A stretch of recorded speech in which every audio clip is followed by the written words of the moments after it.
Hello. Hey, there we go. Happy Friday, everybody. Ben and Woods, it's 97.3 The Fan. Thanks for being here this morning on National Morning Show Hosts Day. Feels good to have our own special morning. I walked in, there's bagels in here, coffee, balloons, and streamers, and it's just great. Sack full of cash, some bonus money left over. It's just great. I really appreciate that, Adam and Michael and the rest of the crew here at Odyssey. You really made us feel special on our special day. It's good to be here. Happy Friday, everybody. I'm Woodsy. That's Paul Reindl. Paulie can confirm none of that is in here this morning, not one thing. I thought it was cool. Got off the elevator, just a bunch of people were here. Just waiting. Just to say hi. Yeah, just working. Say hello. Yeah, man. We are the only ones. We're the only ones in the building. And our engineer, Mike, sweet angel, just had a baby yesterday. No, he didn't. One of his kids. His baby had a baby. He's a grandfather. Happy grandfather to you. Ben Higgins, your friendly neighborhood sports anchor, joins us as well. Good morning, Benjamin. Good morning. Now, to be fair to everyone else who didn't set up a big celebration for us on Morning Show Host Day, yeah, you found out it was Morning Show Host Day literally 3 seconds. 3 seconds before you cracked the microphone. Yeah, I didn't even know what I was going to say in the open, and then I looked down. I said, "Oh, it's Morning Show Host Day." So very, very exciting times for us. I'm a little run down. I don't know if you can tell. The voice is a little bit gone. It's been one day. It's not even really from that. Yesterday was a breeze with my kids. My wife went to Hawaii, and it was a breeze. I mean, listen, I'm not trying to be a jerk here when I say it's easier when it's just the three of us sometimes, because there is no one saying, okay, bath time, okay, let's wrap it up, bedtime. Like, we just go at our own leisure. We went down to Seaside Market yesterday when I picked the kids up from school. And it's nice because they can pick a couple things they like. And my 6-year-old really likes ribs a lot. And I don't know why. We're not a huge rib family. I'm not always in the backyard just like, all right, got another slab on the smoker. Like, I don't really know where he got his love of ribs, Ben and Paul, but there's something primal about eating ribs that even probably a 6-year-old understands. I'm eating meat off of a bone. Yeah. Well, don't forget, They're also delicious. Don't forget, Homeboy's got missing teeth, like a bunch of missing teeth in the front. Ribs? So I'm watching him last night, trying to wedge it in his back teeth. So he crushed some ribs. He's just gumming them. He's gumming ribs. Yeah. So he's got barbecue sauce all over his face. So it was great, man. We did that. We went out, played some hoops, and then from there. What'd you have? Well, I had Cardiff Crack. You did? Yeah, okay. I had a little tri-tip there from Seaside. Really, really good. Some mashed potatoes, phenomenal. Plate, not sandwich. Plate. Nice. Yeah, no sandwich, just the plate. And then Taylor had some little chicken nuggies, and we had a bunch of fruit. It was good, man. Got him in the shower. We watched some of the Padres game, and then I put them to bed, and they both were like, okay, Dada, and went right to bed. Didn't get up, didn't run around. They were a dream, a total dream. So it's just, you take one out of the equation. Maybe somebody that, I don't know, I'm just spitballing here. This is hypothetical. Maybe somebody that's anxiety-ridden, obsessive-compulsive. You take that out at bedtime and playtime, you get a little bit more of a relaxed vibe around the Woods house. So that's exactly what we did. And it was cool. Now, that does not promise me that the next 4 days are going to be the same. But is it possible, though, without that person, unnamed, that may be, that, yes, after a couple of days, it's nice as a change of pace, but after a week or so that your life would fall apart completely without that help? Well, there's no question, because I started walking around the house going, I know I forgot something. Yeah. I know I forgot. Forgot to feed the fish. Okay, yeah. Feed the fish. And then I'm like, litter box good? Had to go check the litter box is fine. So there's all these checklists that you have to do the whole time. And it's just there's a lot. She does a lot, man, around the house. The dishes. So my mother-in-law came over this morning to take the kids to school. So I was sweating it. I hadn't heard from her. I said, can you be here at 5? Yeah, 4:58. She's still not here. So I'm now planning the game of, I have to call Ben and Paul and say, all right, here are our options. I'll see you guys at 8, or can we set up my thing on this crappy Acer computer and we'll Zoom me in, which will sound like death? You do that, or I can get these kids up and bring them to work. My options were not great. And then she glides in the door, 5 o'clock on the nose, and I glide out, piece of cake. So, but yeah, it's an interesting one. I like that that we do have some Dodger fans coming in early to weigh in, which you should. You absolutely should. They're in the chat this morning. And listen, I get it. Your local radio station in L.A., they're not talking about the Dodgers. They'll give it a cursory mention, and then it's Rob Pelinka time, and it's Bronny James time. I looked at ESPN L.A. Twitter the other day. I saw 17 tweets in a row about Rob Pelinka, the summer league, starting rotations, the Bronny James shot that he made. They had Pelinka on as an interview, and they just went Lakers, Lakers, Lakers, Lakers, Lakers, Lakers for 19 tweets. So I get why you're here. Let me try to be as honest as I can. Congratulations to the Dodgers on winning their 11th out of 12 years. 11 out of 12 years you won the National League West. Now, if I was from Poland and I moved here and I said, oh my God, these guys have won 11 out of 12 division titles. They must be sitting on stacked rings. What would you say? 4? At least 4? Yeah. All right, so you got 1. And you won it in a 60-game season.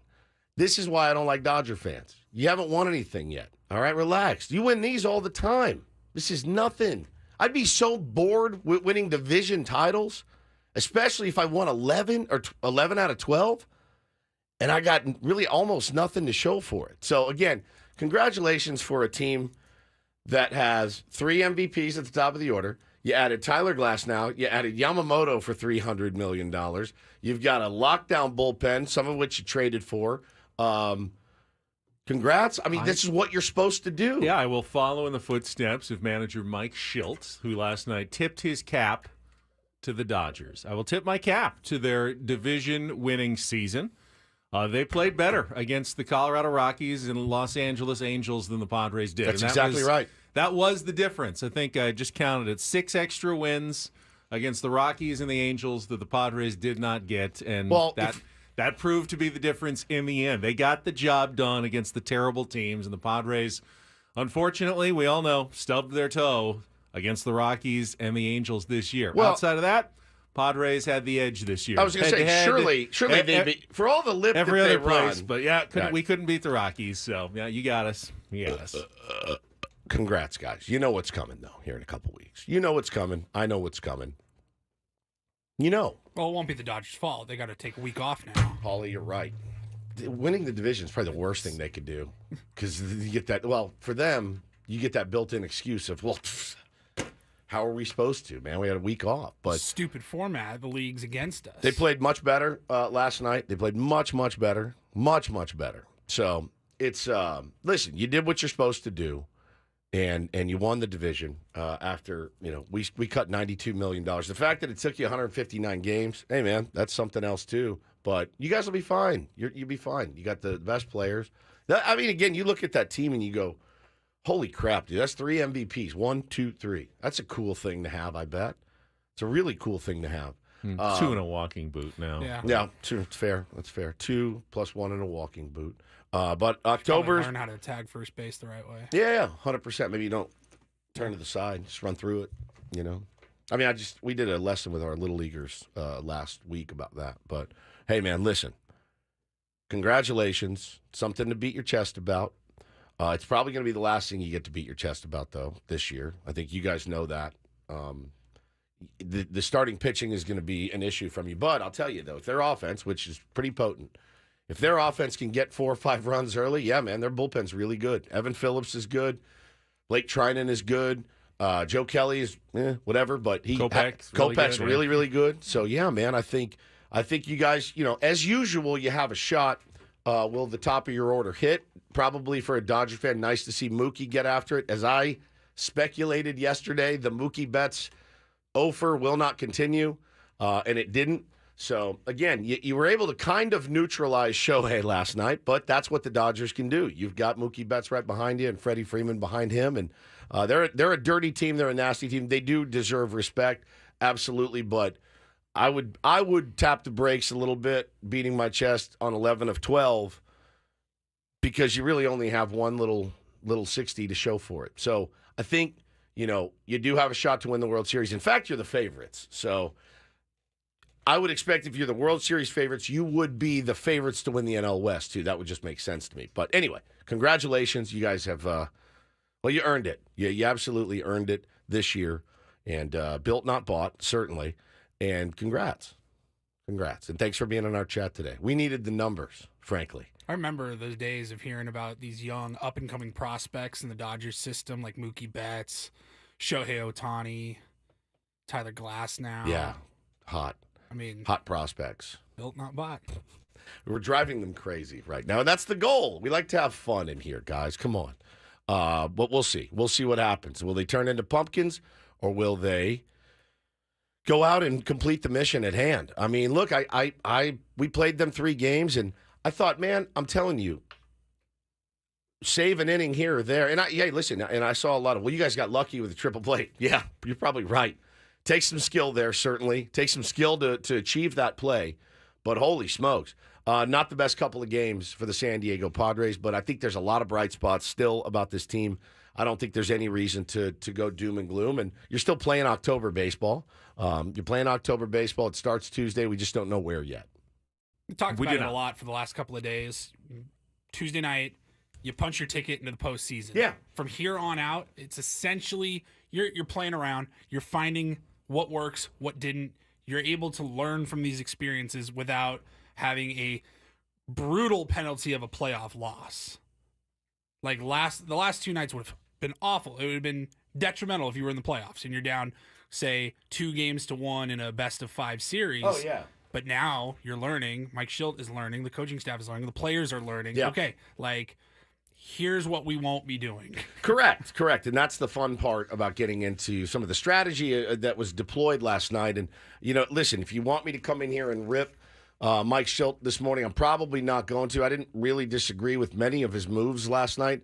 Obviously, when guys don't execute that traditionally execute, you're left in a little bit of a bind. And I'd like to encourage everyone too, if you take the gift of hindsight out of it and really try to play it through the way that Mike Schilt was doing it in real time, I think you'll probably see that, just got away from us, right? One of those. You can't say it every time. You can't, of course there's going to be, I never see Schilty get caught flat-footed. Do you guys? Do you ever see him get, maybe once or twice this year, which is going to happen when 162, but like Dave Roberts the other night with that bunt, and when he took it off, and then Rojas hitting the triple play, his comments after the game, you go, bro, you just got caught flat-footed. Like, you're flat-footed. You don't mean what you're saying. I really never hear that from Schilt. Does he always make the right move? Obviously not. But I thought last night, letting Joe go, all that, we can get into it, but there's a lot of strategy last night. The execution was poor. We definitely have some stuff to talk about. What about Rob Pelinka, though? Are we going to touch on Rob Pelinka? I want to add, and Rams and Bears this weekend. And before we take our first break, I do want to add that the Padres played well enough to get us at least thinking about, passing the Dodgers. Ultimately, they would have needed to win 14 of their last 15 and last 10 in a row to win the division. That's not something that anyone should have ever expected or should be disappointed that they didn't do. Yes, they're not going to end up winning their last 10 in a row and 14 out of 15 to take the division. It's not an indictment on the San Diego Padres that they couldn't get that done. So if we gave you the hope that they could because they had been playing so well, maybe we are partly responsible for some of the disappointment you're feeling, but there's really nothing to be disappointed. They clinched a playoff spot. They still can very easily clinch home field in the wild card round this weekend, and we will tell you exactly what they need to do that when we come back, set the menu, and get you ready for a Friday show that includes a Hall of Famer. And I will just leave it at that, and we will come back. We'll check Kelly's traffic, and it's also National Corned Beef Hash Day, which I love.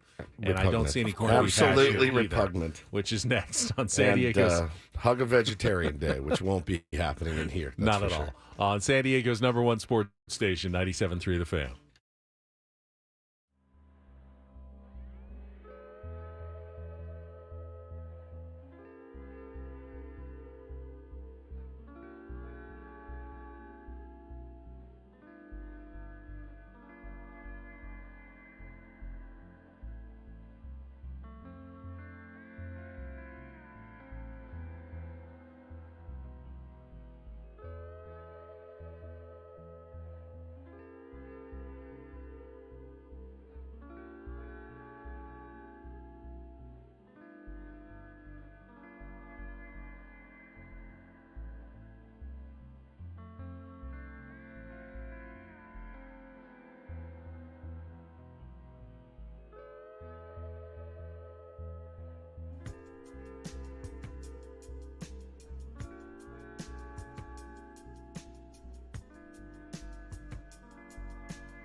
All right, here we go.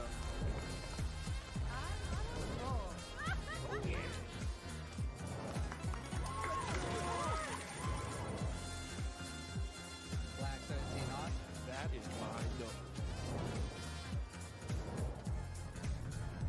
All right, hit me. Hamul Casino. Fun above all else.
All right, here we go.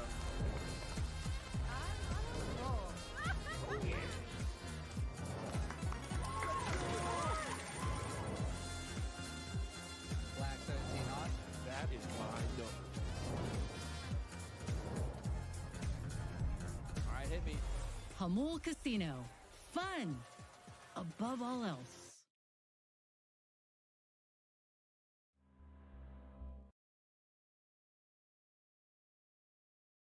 All right, scenarios.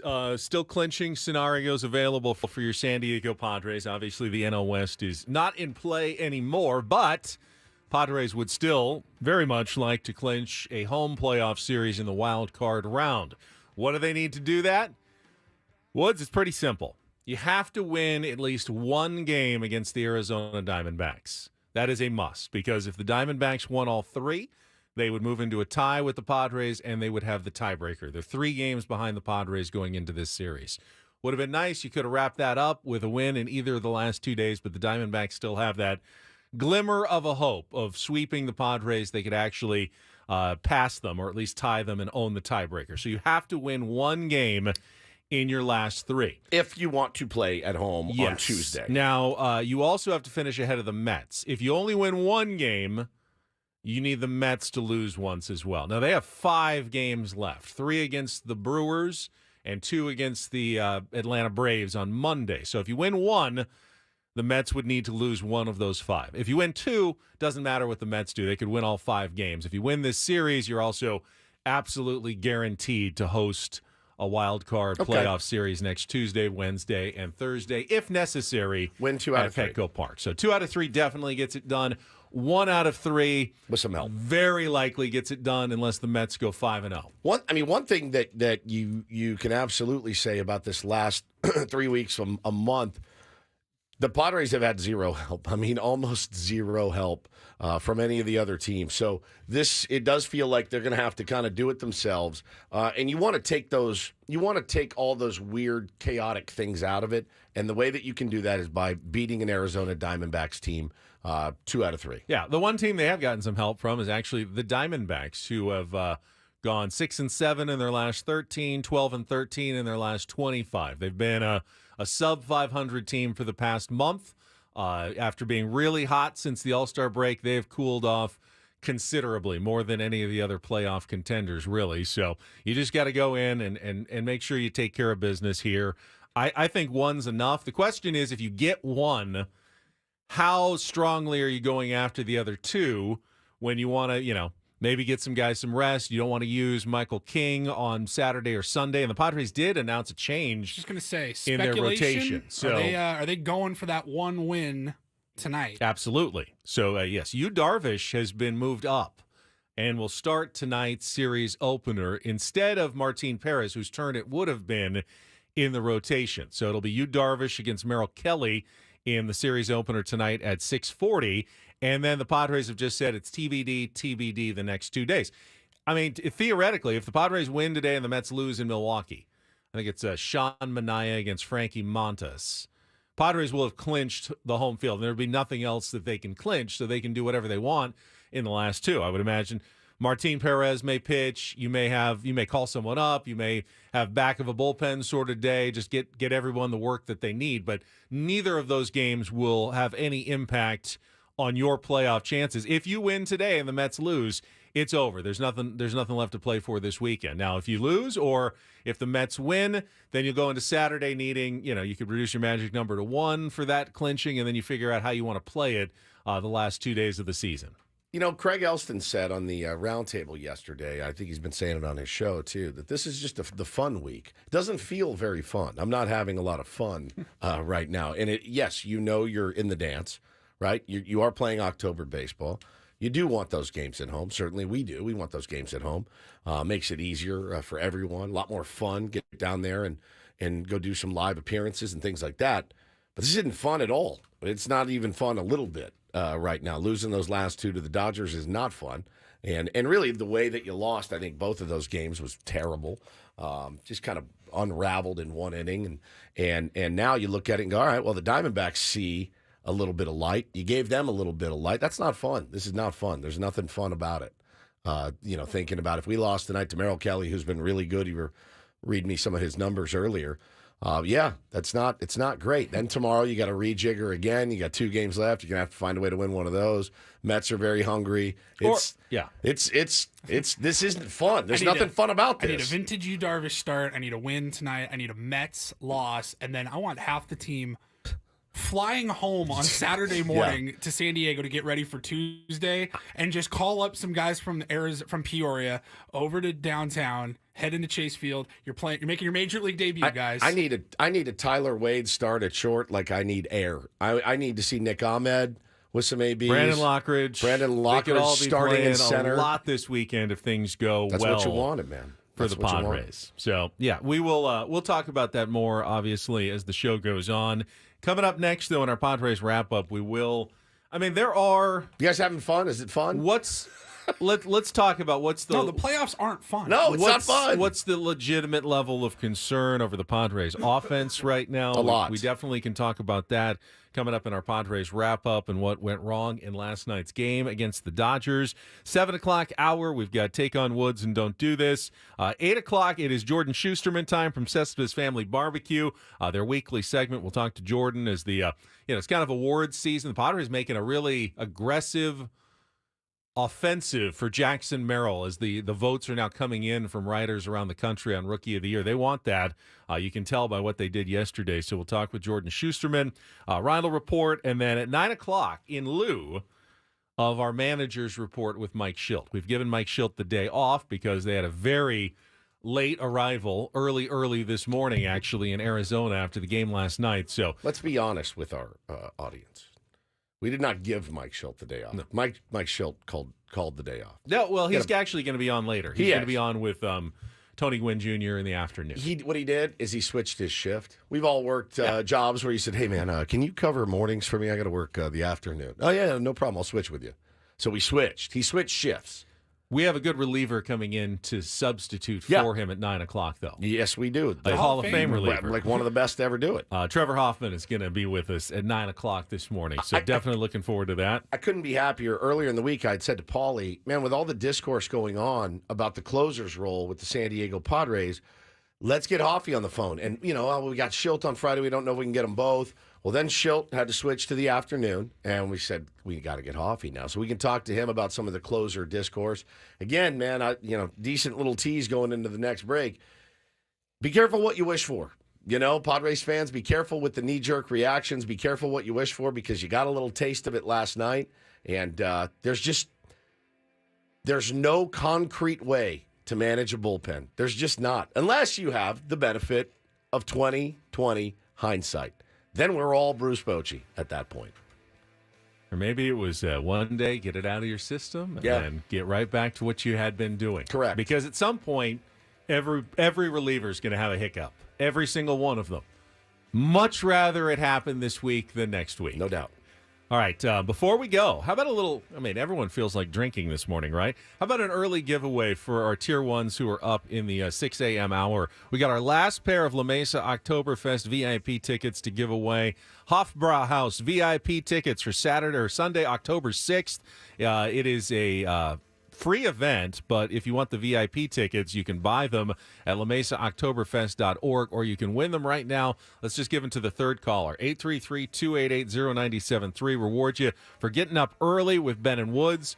Check out the La Mesa Oktoberfest October 4th through the 6th with kids and dog activities, beer gardens, and those VIP tickets available for purchase. And we'll come back with our Padres Wrap-Up right after this on San Diego's #1 sports station, 97.3 The Fan.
Usually we play a real or fake on Throwback Thursdays, but I kind of want to incorporate real or fake into our discussion here. Like real concern or fake concern about the San Diego Padres after the last 2 days as we go through starting pitching, bullpen, offense, specific players and their struggles right now.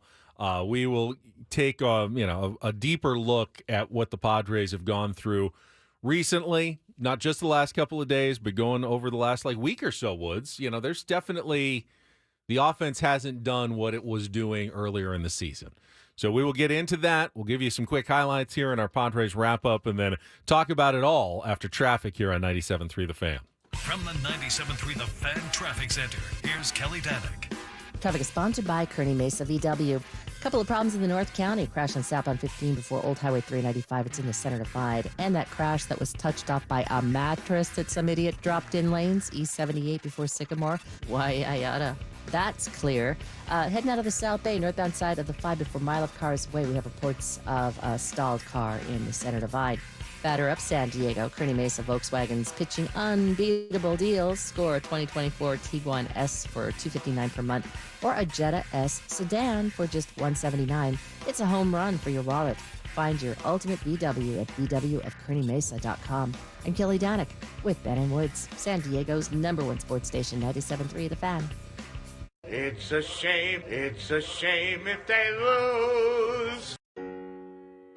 Oh, a shame indeed. It's a complete crap. Oh, I did not like that. Here are the lowlights from yesterday's game. Are you kidding me? Boo. It's the Padres Wrap-Up, presented by Hamul Casino. With thrilling slots and tables and all the best rewards, Hamul Casino has all the fun you're looking for. Hamul Casino, fun above all else. We'll give it 16 minutes of salt, and then we'll, get back on the bump and figure it out. It's not your fault.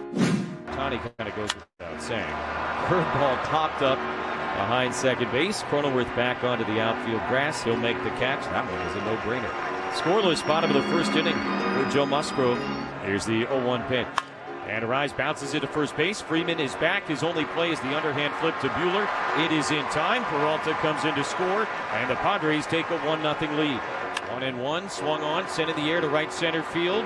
Going back into the gap, Pages. The center fielder will make the catch. Profar tagging on his way. The throw going to go to third. Manny slides in there safely. A sacrifice fly for Bogarts, and a 2-0 Padre lead. 1-2, swung on and missed. Strike 3. 6 shutout innings for Joe Musgrove. No runs ahead. Ohtani left at third. Musgrove is set. Here's the pitch. Smith swings, sends it in the air, deep to center field. Merrill's going back on the track, at the wall, looking up, gonna go. Home run to center field for Will Smith. A 2-run game-tying shot here in the bottom of the 7th inning. 1-0 pitch. Shohei, ground ball right side. Arise dives, can't get it. It's into right field. Hernandez rounding third. He's going to score. Tatis' throw goes into third. It gets beyond Machado. That will allow Ohtani to take second base. The Dodgers have gone ahead for the first time tonight. It's 3-2. 1-1. Bat swings, lines it into right center. That's a base hit. Pages has scored. Ohtani's on his way. This time Fernando's throw bounces into second base. A 2-run single for Mookie Betts. And just like that, the Dodger lead is 5-2. Owing is set. Now the pitch. Pages swings, hits it in the air. Deep to left field. Towards the pole. Way back. Gonna go. Long home run to left for Andy Pages. A 2-run dagger in the bottom of the 8th inning. And it's 7-2. 0-2 to Higashioka. Kopech is ready. He'll deliver. And it is swung on and popped up. Shallow right field. Chris Taylor back. The second baseman on the outfield grass has got it. And the ball game is over. For the 11th time in the last 12 years, the Dodgers win the National League West. They will have a bye into the National League Division Series, and we will see if we will see them again here in 2024. Padres had a 2-0 lead, and LA scored 7 unanswered late to win the game 7-2 and clinch the National League West. Very disappointed. That's the goal we set out for. Clearly put a good run at it. Finished, with 4 games remaining, to have a chance at it, and came up short, and we move on.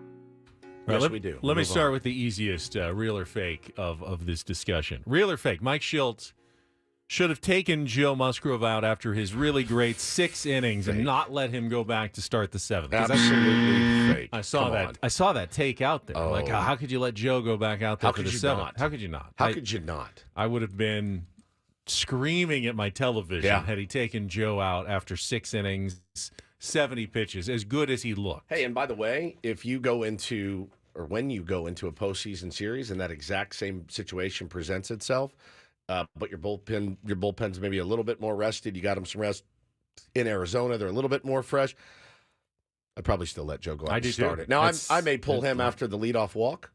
Maybe in a playoff game, I may pull him after a leadoff walk. I probably don't. I mean, it was a nasty curveball. Muncy took it. It was an inch inside on the 3-2 pitch. He got ahead of Muncy. Yeah, just couldn't finish him off. Max Muncy, for as much as we probably all universally dislike him, gets his walks. Yeah, good AB. The guy gets his walks, and Joe is just unable to finish him off. And then falling behind Will Smith was really the kiss of death there. The 3-1 count. You can't walk 2 guys in a row, so he had to come in, likely with a fastball, and Will Smith knew it, was hunting it, and didn't miss it. And obviously that changed the game considerably. Joe got the next out, and then he was taken out of the game. Still an outstanding performance by Joe Musgrove yesterday. You hate it. You hate it for him because he pitched really well enough to win that ball game. But again, The offense did not really come through last night. That's where my concern kind of lies. And, you know what I'm going to talk about. I got 40 tweets about it right when it happened. And, yes, they got a run out of the Jackson Merrill sacrifice bunt, but I don't want Jackson Merrill dropping down a sacrifice in the 6th inning against a very prolific offense who is capable of putting up, let me see, at least 5 runs in an inning. I'm not playing for 1 there, maybe 2. I'm especially not playing for 1 there, maybe 2 with Xander Bogaerts coming up behind. I realize that he's had a couple of RBIs this series, but I'd rather have Jackson Merrill hit a ball into the gap and score both of those runs and then be in scoring position and potentially have a bigger inning. We got 1 run there. So I guess I can't say much because we did get the 1 run.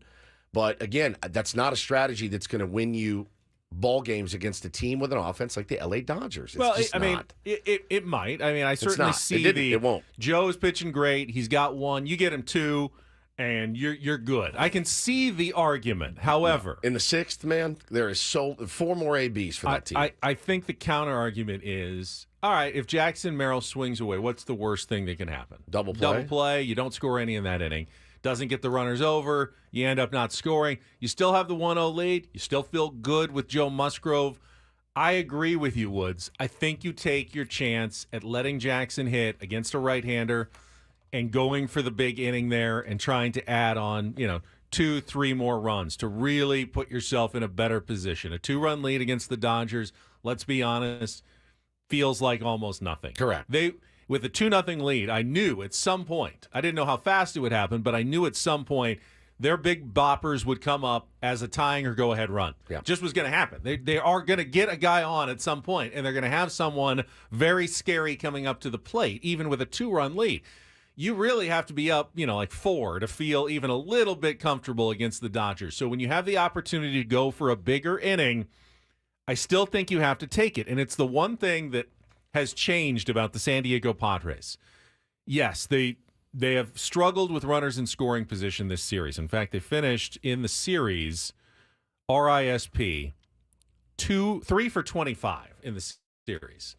Now, they have been not going to cut it. They have been fantastic all season long. Yeah. I mean, it's ridiculous how good they've been all season long. They haven't just forgotten how to hit with runners in scoring position. That's baseball randomness hitting you at a bad time.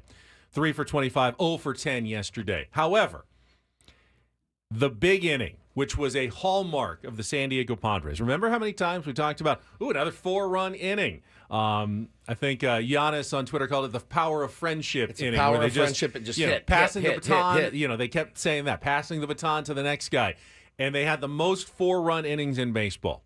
They don't have a single one this month. Yep. I had to go back and look. August 30th. Was the last time. It is now September 27th. It's been nearly a month since the Padres have had a 4-run inning, something they did with regularity. When you bunt, you're definitely taking away a lot of the chances at those 4-run innings. I'm not saying that's always the wrong play, but one of the hallmarks of the Padres has disappeared. I'm saying it's mostly the wrong play. And when you look up and you go, all right, this kid's got 23 pops this year. Very good bat to ball guy. I mean, he sprays it left, goes up the middle, pulls it right. Doesn't matter. Jackson Merrill's a great hitter. Some would say he's an elite hitter. And that guy decides, I'm going to lay one down, or it's decided for him, either or. If I'm the Dodgers, I'm like, got you. I'll take my chances with Xander Bogaerts in the bottom of the order after that every single time. We watched Xander's ABs. Yeah, he floated a couple out there. He's not barreling the baseball. He doesn't strike fear into anyone, So I want my guy Jackson Merrill, who is one of the best hitters on the team. I wonder if that was called for, or did anyone ask if that was called for, or Jackson did that on his own, Profar style? I'm not sure. I hate it. It's such a now again, if it's the 8th inning and it's a 0-0 game, fine, man. Like there's time and place. But in the 6th, go out there. Swing away. You're an elite hitter. Stay elite. Big innings. That's how you're going to win. 2 runs is not going to cut it against that offense. It's just not. Now, in the last 10 games, Padres have only scored more than 4 once. So the offense, when you're talking about the real or fake concern, I kind of lean toward real. For which one? The offense? The offensive concern. I have it too. However, It's not as though they're out there doing absolutely nothing. They only struck out twice in the entire game last night. They put the ball in play. There were warning track flies. Well, Jackson Merrill hit some balls ripped right at people. All the more reason to swing away and not hand them an out. That. But what I'm talking about is how worried you should be. They're not going up there just flailing and looking like they've forgotten how to hit. They're putting the ball in play. Arise is certainly off. He is now 2 for his last 28. It's tough, man. It's a tough time of year for that. And while he is putting the ball in play, he's getting under it. He's popping up. It certainly looks like the thumb is bothering him more than it was a couple of weeks ago. I know that I've seen many people say, you got to get him out of the lineup, give him some time off. And if Arise is saying, I might be helped by a few days off, then get him out of the lineup. Got to. If Arise, though, is saying, I need to hit my way out of this and get going, then you need to keep hitting him, because the last thing you want is Arise just sitting in a 2 for 28 funk when he starts the playoffs on Tuesday, because I'm almost positive he will be batting leadoff for the Padres on Tuesday. Correct. In the wild card game. Yeah. So do you want Luis Arise to just sit for the next 3 days getting healthy, but know then he's taking a 2 for 28 into the postseason, or do you want him actually swinging the bat and hopefully, getting some hits and becoming Luis Arise again? If he says, I'm fine going out there, I want Luis Arise going out there and trying to swing his way out of his slump, because you're going to need him in the postseason. Bat him ninth. Bat him ninth for right now. I would be okay moving because, him down. again, having a double leadoff is always an elite move. And if he's down in the 9 hole, he's not starting the game off with a lazy fly ball or a ground out, and Tatis leads off or Profar leads off. It's not like we don't have guys that can fill in those roles. It's not like Jackson Merrill couldn't slide up to 3. It's not like Manny couldn't slide up to 3. It's not like, you just move guys around a little bit to take some of the pressure off of them. But I do think, it's a bad time of year to go into a 2 for 28. Now, if you were fighting for your playoff life and you had to win these next 3 games, and Luis is in an absolute funk, you might give him a day off, try someone else in that situation. But you're not. You want him to hit his way out of it. You want him. You need him. He's too good of a hitter You not to. need him to get going. He's been too consistent, and he just over his career, he's going to get going again at some point. Yep. He will. You just want to make it as fast as possible that he gets back to being Luis Arise.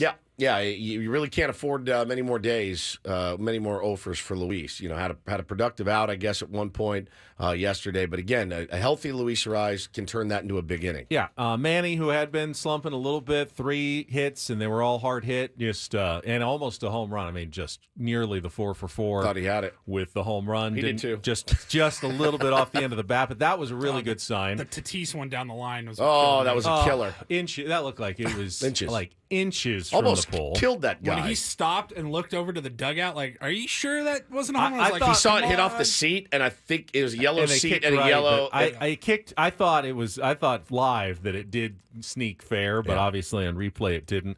Merrill was 0 for 3, but he hit the ball hard, nicely a couple of times. And he would have been 0 for 4. He would have been 0 for 4, Ben. He could have been 0 for 4, but at least he was 0 for 3 because he got the sack bunt down. And then even Higgy, who had been slumping, hit the ball hard, had the double that set up the first run, had a really hard line out, had a hard, home run foul. I mean, when he's hitting it well, he's pulling those balls down the line, and saw that from Higgy yesterday. So there were actually some reasons for encouragement yesterday. Just no, hits with runners in scoring position, and didn't capitalize on your many opportunities to put some runs on the board. But it wasn't as dire or maybe panic-inducing as you might think with, a 7-2 loss to the Dodgers. Yeah.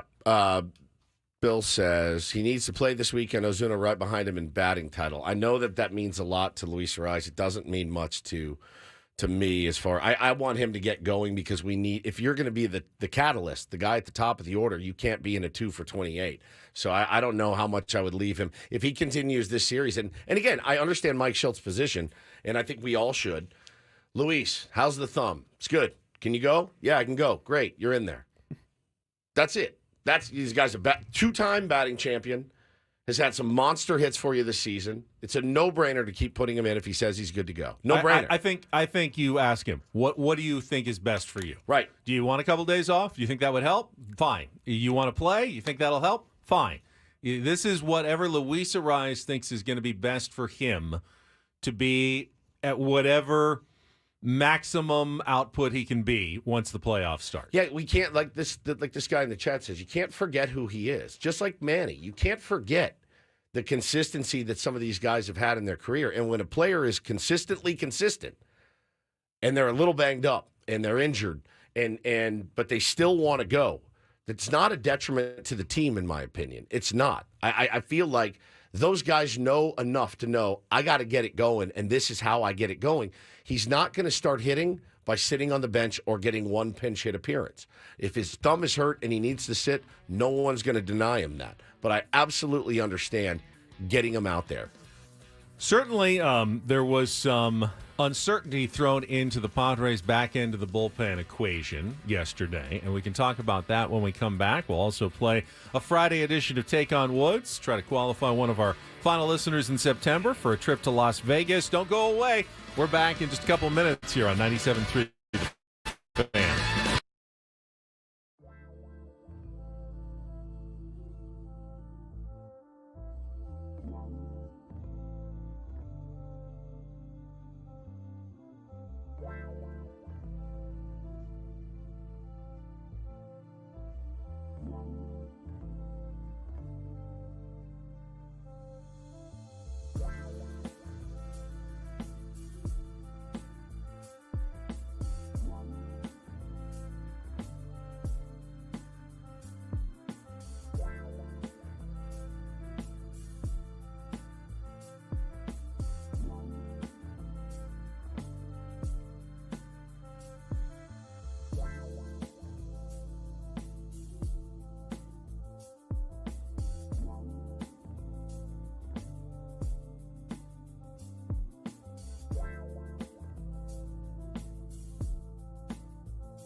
Well, two of the Padres' most consistent relief options since the trade deadline both gave a little ground yesterday. Tanner Scott coming in the 2-2 game, 1 out in the 7th inning. You felt like, okay, well, they're going to keep it here with Tanner Scott. Keep it right going here. with their high leverage arm, and didn't happen.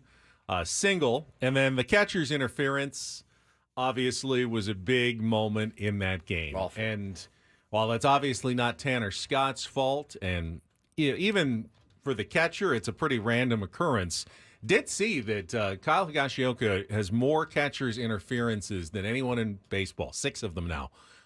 That is a bit of an issue. I mean, yeah, probably won't happen, but you certainly would hate to see it happen in a key moment in a playoff game, especially that was an 0-2 count. Yeah, man.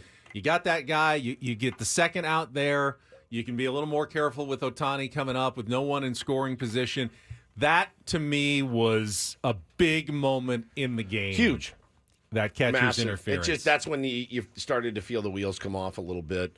It's also why I'm kind of gonna dismiss Tanner Scott's struggles a little bit there as well. All right, that wasn't his fault. Put him in a really bad spot. He got a grounder off Ohtani. Yeah, I mean, you know, I thought it was a double play off the bat when he hit it. It was down. It was down angle. It was hard enough that I thought they might even be able to turn two. It just was just out of the reach of Luis Arraez at first base and found the hole into right field. So I wouldn't say it was a disastrously bad performance by Tanner Scott. It just was one of those in baseball that just kind of gets away from you because of the circumstances. Good point by Andros here in the chat. Says most of those interferences came with the knuckleball.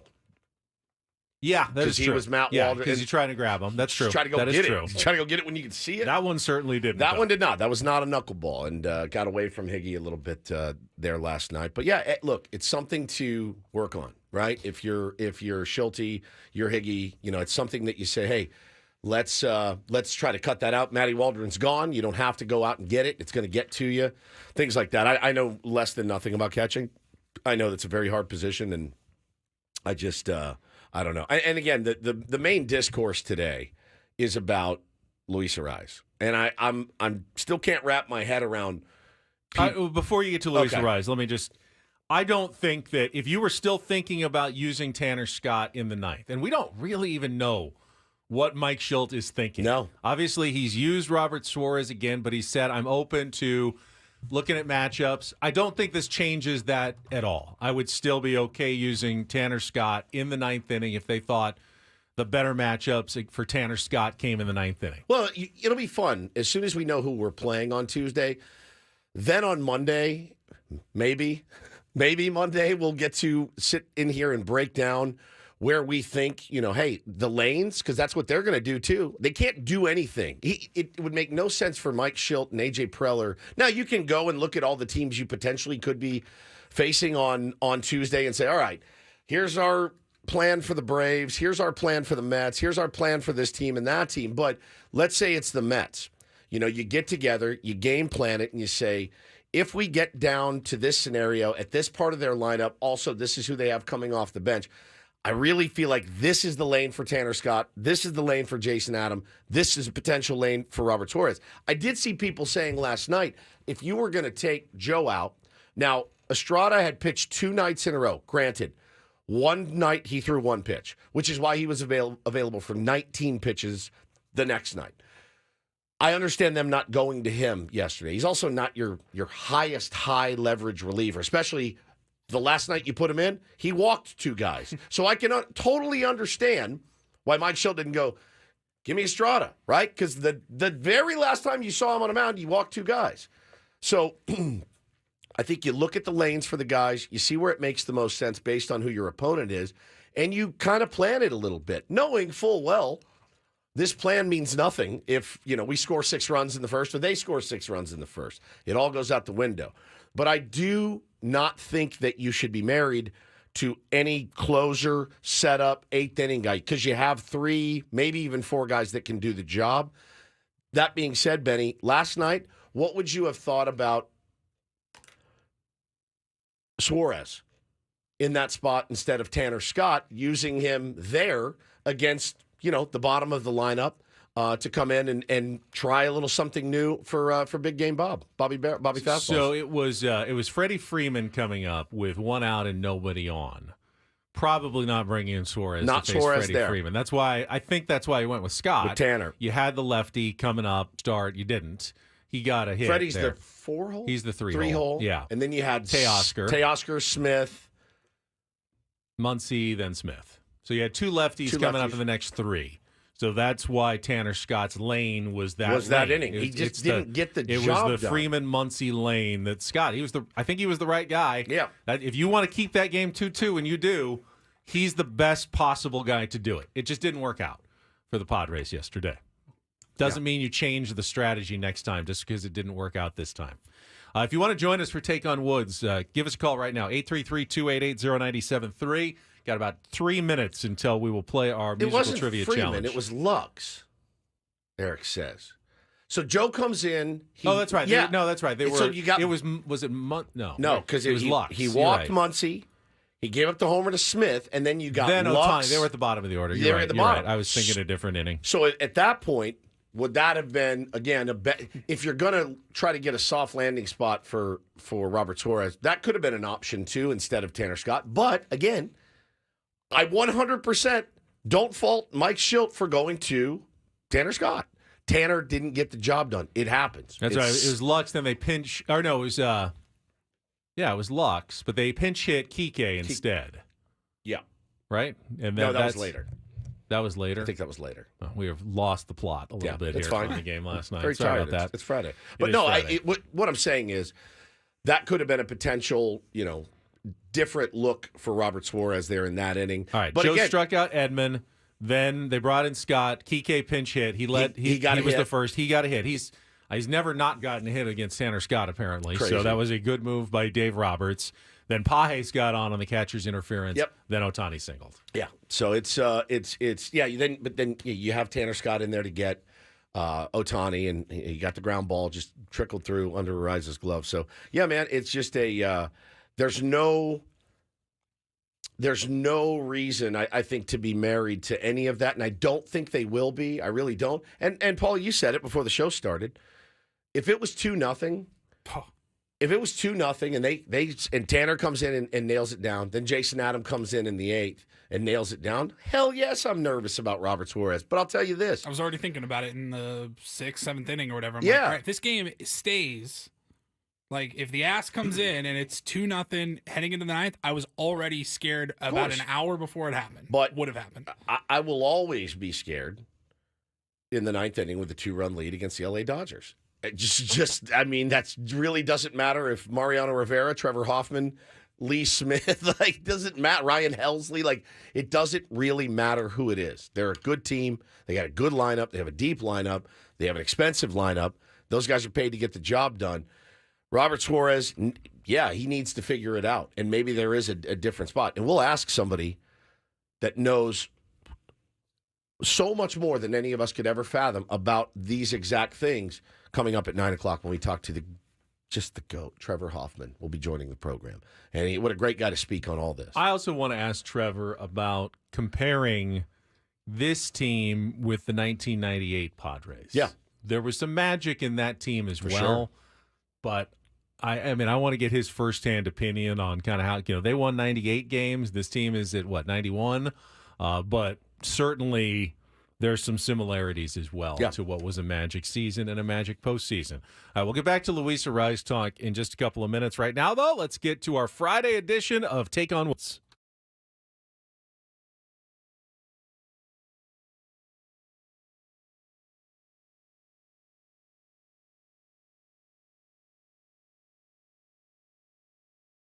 I'm going to pick I'm going with line 2 here. Caller, who's this? Identify yourself. Anyone there? Yeah, hello? Hey, who's this? Hey, this is Russ. Hey, Russ, you calling Russ. for a Take on Woods?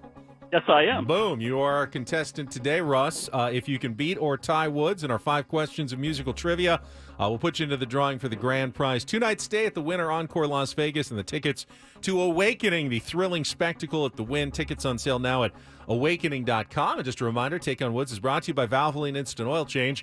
It only takes 15 minutes, and you don't have to get out of your car. For directions and discounts, go to SoCalOilChange.com.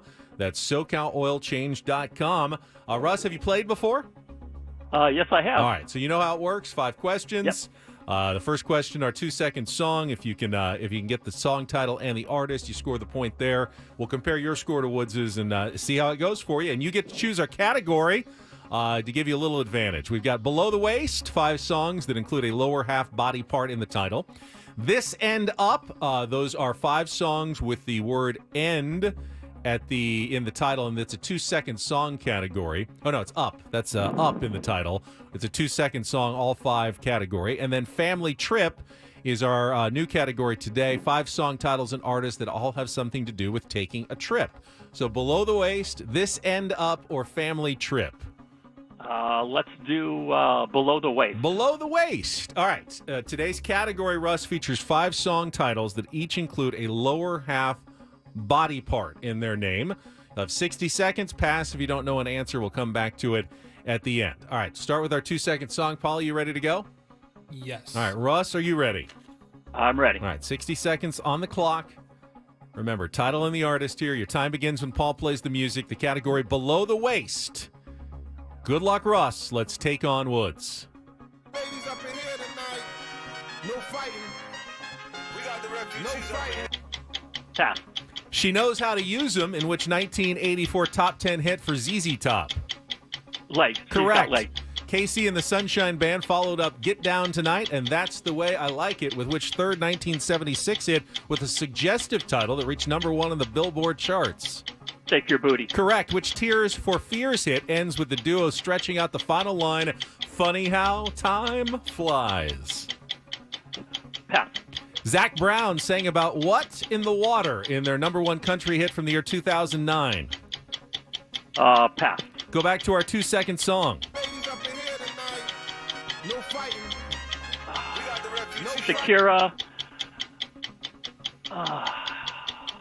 Pass. Darn. Which Shakira. Tears for Fears hit ends with the duo stretching out the final line, Funny How Time Flies?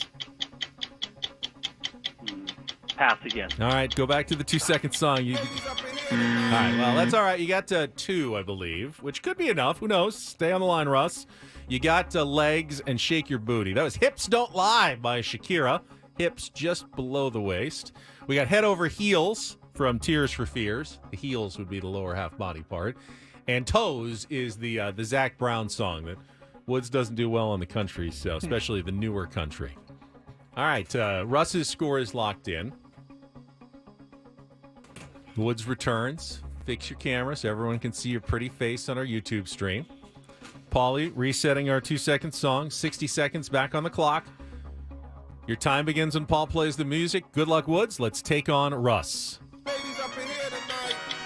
No fighting. We got the refugees. No fighting. Pass. She Knows How to Use Them, in which 1984 top 10 hit for ZZ Top.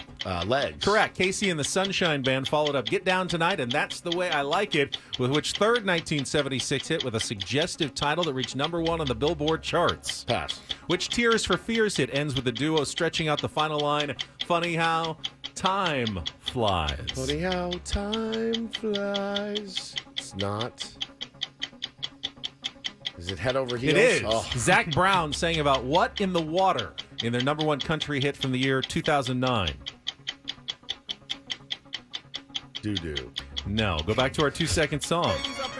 No idea. All right, then try Casey and the Sunshine Band. Followed up What Get is the Down Tonight, category? and That's the Way I Like It, with which third 1976 hit with a suggestive title. Make a little, do a little dance, make a little love. No, that's Get that is Down Tonight. incorrect. And you can't get the 2-second song. 2-2. We got a tie. Oh, and jeez. Russ, congratulations. You have qualified for the trip to Las Vegas. So the category was Below the Waist. Below the way. Oh, you creep. That was Hips Don't Lie by Shakira. Okay. Shake Your Booty by Casey and the You Sunshine said Band. Suggestive title. I don't know that that's Shake your suggestive. booty. It's pretty straightforward. Yeah, Shake your no, it booty. is. It was in 1976. That's true. Shake your booty. I wasn't alive then because, true. once again, our And category Zach involves Brown songs saying from about 40 years ago. toes in the water. Toes in the water. Toes in the water. Damn All right, it. Russ, stay on the line. Paulie will get your information during our break and put you into the drawing. Maybe the last person into the drawing for September for the trip to the Encore and the win. We got Don't Do This Definitely coming the up last next. I mean, John Fisher. Yes, that's a good one. I want to talk at some point about the threats from Dodgers fans leveled toward Luis Arraez last night. That was something else. Yeah, man. I thought so. So we'll get to that coming up with Bennett Woods after a check of traffic on 97.3 The Fan.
All right, here we go.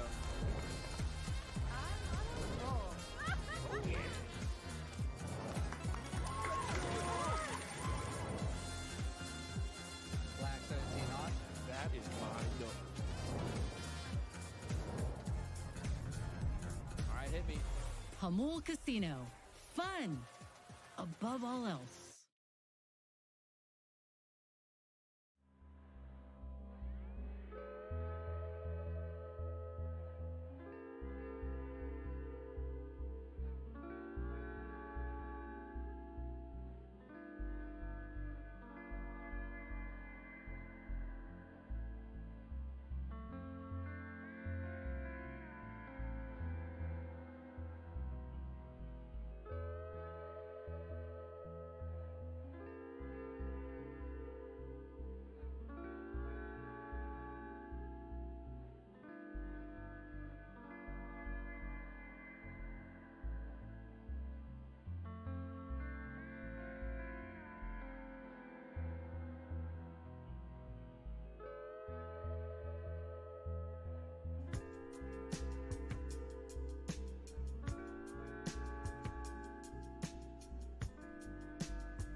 All right, here we go.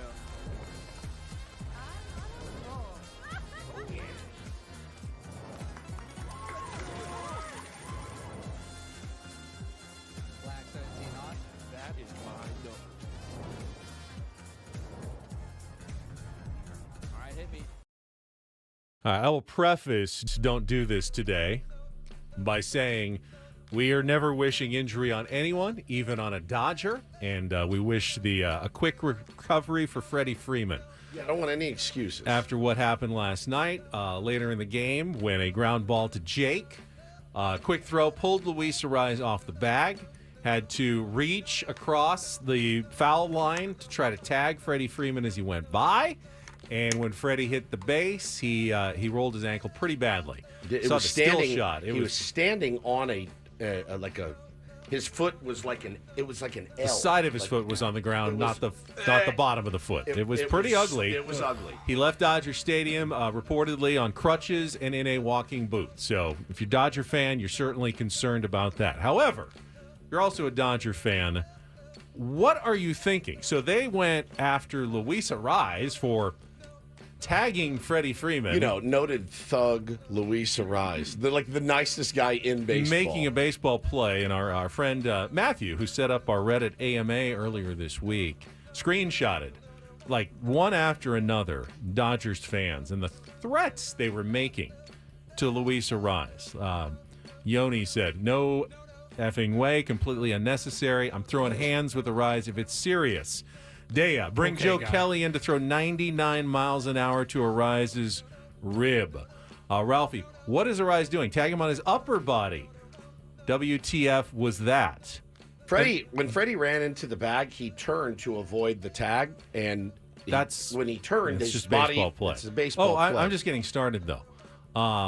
Nolan, Ariz is officially on the hit list.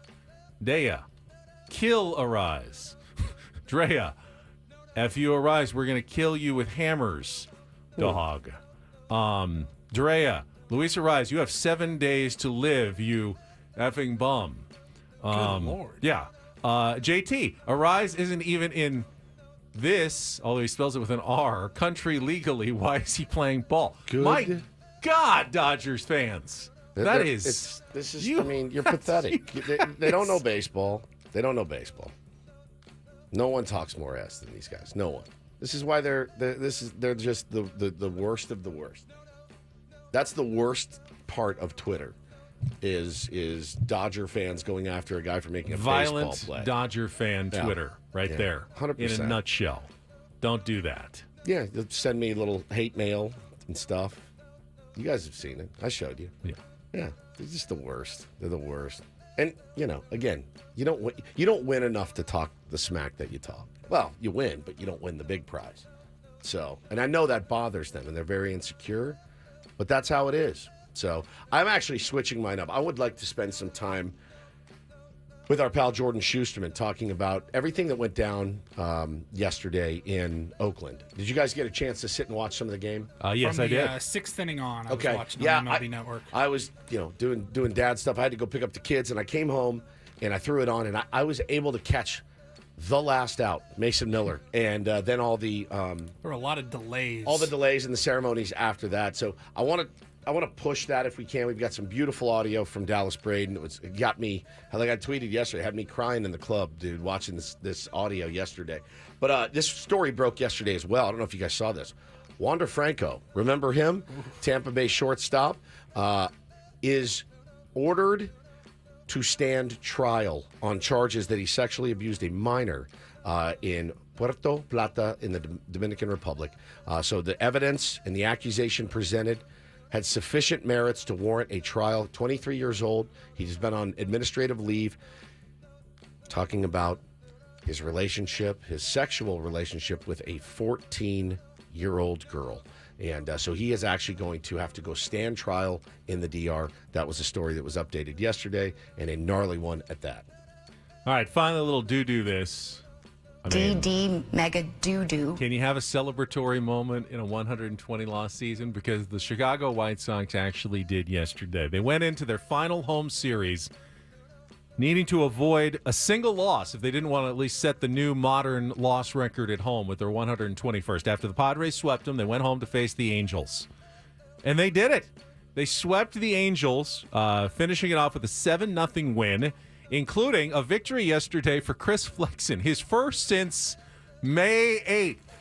He is 3-15, but he went 7 shutout innings, or 6 1/3 shutout innings, and the White Sox actually got a standing ovation from the remaining fans on the south side of Chicago at that game. And by the way, as nervous as we were in that series against the White Sox, they've been playing their best baseball of the season here at the end. They are scrapping and fighting hard. They were playing Swept pretty the good Angels. coming into the series against the Padres, and they are playing good coming out of the series against the Padres. It's just the Angels, who, by the way, have lost 96 games, quietly having their worst season in franchise Terrible. history. Yeah, they're but worst. with the White Sox losing 24 more games, it kind of goes unnoticed when how bad you've been as the Angels, but they'll notice after that series when you get swept in Chicago. Now, can they avoid the record 3 more days?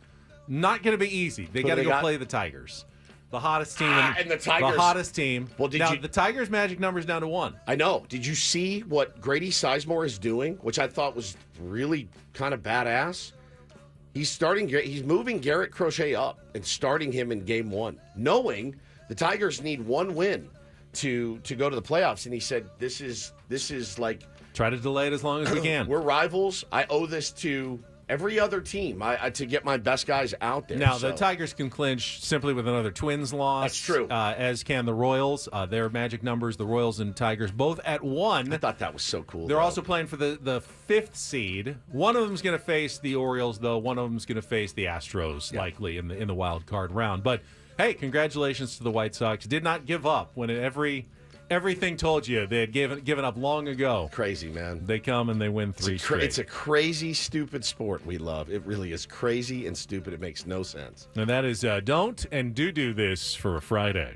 That was Don't Do This with Ben and Woods on 97.3 The Fan. I can believe that the Dodgers fans, but I also can't believe it with Luis Arraez, threats. You new here? I'm not new here, so that's why I said I also can believe it. But it's unhinged. But if you're going to be mad at someone, Dodgers fans, mad at Jake maybe for missing the throw and pulling him off the bag. What else is Luis Arraez supposed to do? You can't be mad at Jake either. It's a baseball play. It's a baseball play. And look, man, Freddie Freeman, great player, seemingly a really good dude. Is a gawky man. He's a gawky fella. He's a baby giraffe a little bit when he runs, and when he hit the bag, tall. He's tall He's as hell. awkward. And Luis is little. What do you want? What do you want him to do there? He's not trying to hurt him. You know that too. You know that. I'm curious. I would say tease this for the next segment, but I don't think, if I know you guys at all, I don't think this is going to take that long. I was DM'd at least 7 or 8 times yesterday. Yeah. A clip of Mookie Betts and Fernando Tatis Jr. Yeah, on I watched a some of podcast. it. I watched some of it. And I was said, don't do this. Oh, this is a don't do this. Oh, I have to hear this on too. don't do this. I got that too. And I go, who's the don't do this for? Both of them? I'm trying to frame it. I'm like, don't do this on Tatis? Don't do this for both of them? I don't understand. I didn't get the sentiment there. I thought it was kind of well known and pretty obvious and pretty clear that there's a fraternity, a brotherhood in sports, but especially in Major League Baseball. Maybe more than any other sport. Yep. That I guess nobody, in myself, all of us included, we can't grasp it, but I was not surprised or upset in any way when I saw that. We romanticize a lot of the things from the 50s, 60s, 70s, and 80s, and how those guys did it. And I think Mookie put it pretty well on that podcast. We can talk about it if you want. We can play a couple of clips. There was one in particular that he spoke about it, and he knew people were going to be on him. He knew it. He basically said it. A lot of people might be asking why we do this right now today, and this is why. And I liked his answer, and it's hard to, when you hear his answer, go, idiot. I think that let's play it. Let's play some, and you get your reaction to. But I've said it a million times. We hate, as fans, opposing players way more, exponentially way more than Padres players hate those guys. Has anybody ever seen Manny Machado over at third base? Correct. Or Freddie Freeman at first. He loves every other baseball player that comes around to third base, loves them all. Or Freddie Freeman at first, chatting everybody up. I mean, there's also a reason that you do that. There's a reason that you do that as well. So let's talk about it. He also loves getting the better of them when he's out there at the same time. I mean, that's all you can ask for. You know, loves his fellow baseball player, loves beating him on the field just as much. Yep. Yeah, we can play a little bit of that. I do think, in one sense, unforced error. Hey, Fernando, you want to come on my podcast? Why don't we tape it after the season? We'll talk about everything that went down and release it then, as opposed to when you know fans are going to be in their feels all over this series. No, but that's the inside look that anybody that listens to those podcasts wants. You want the in-season, and you want the story of the triple play that you turned the night before. You don't want it in. You want it fresh. Yeah, you don't want it in November. You know, I thought it was pretty cool, but you would think Boomer Woods. No, I think it's fine. All right, coming up next, we'll talk about the Padres' May series against the Colorado Rockies and how they struggled because we wanted to let it cool off a little bit. Yeah, exactly. Now, we'll play a little bit of that, and we'll continue. Why did the Padres change their starting rotation this weekend is an interesting question as well. That is all coming up with Ben Woods on 97.3 The Fan.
All right, Fernando, nice little sit down. How long has Mookie been doing his podcast? Like a Bleacher Report thing? For a while. Yeah, he's been doing it a while. I don't know what it's called. What's it called?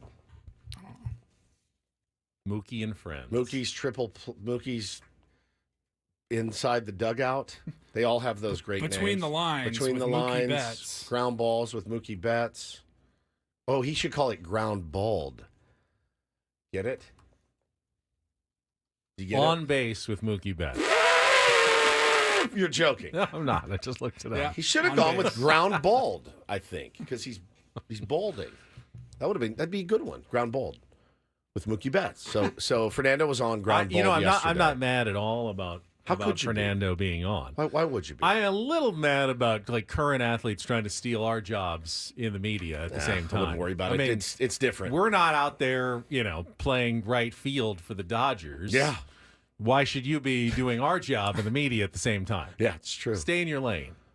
But no, it's good. It's insight. It's personal, and it's great. It's great insight. I love the insight. It's no different, man. In my opinion, at least, just the fact that it's a current player. But like, you've got current players going on doing media hits, doing podcasts throughout the season.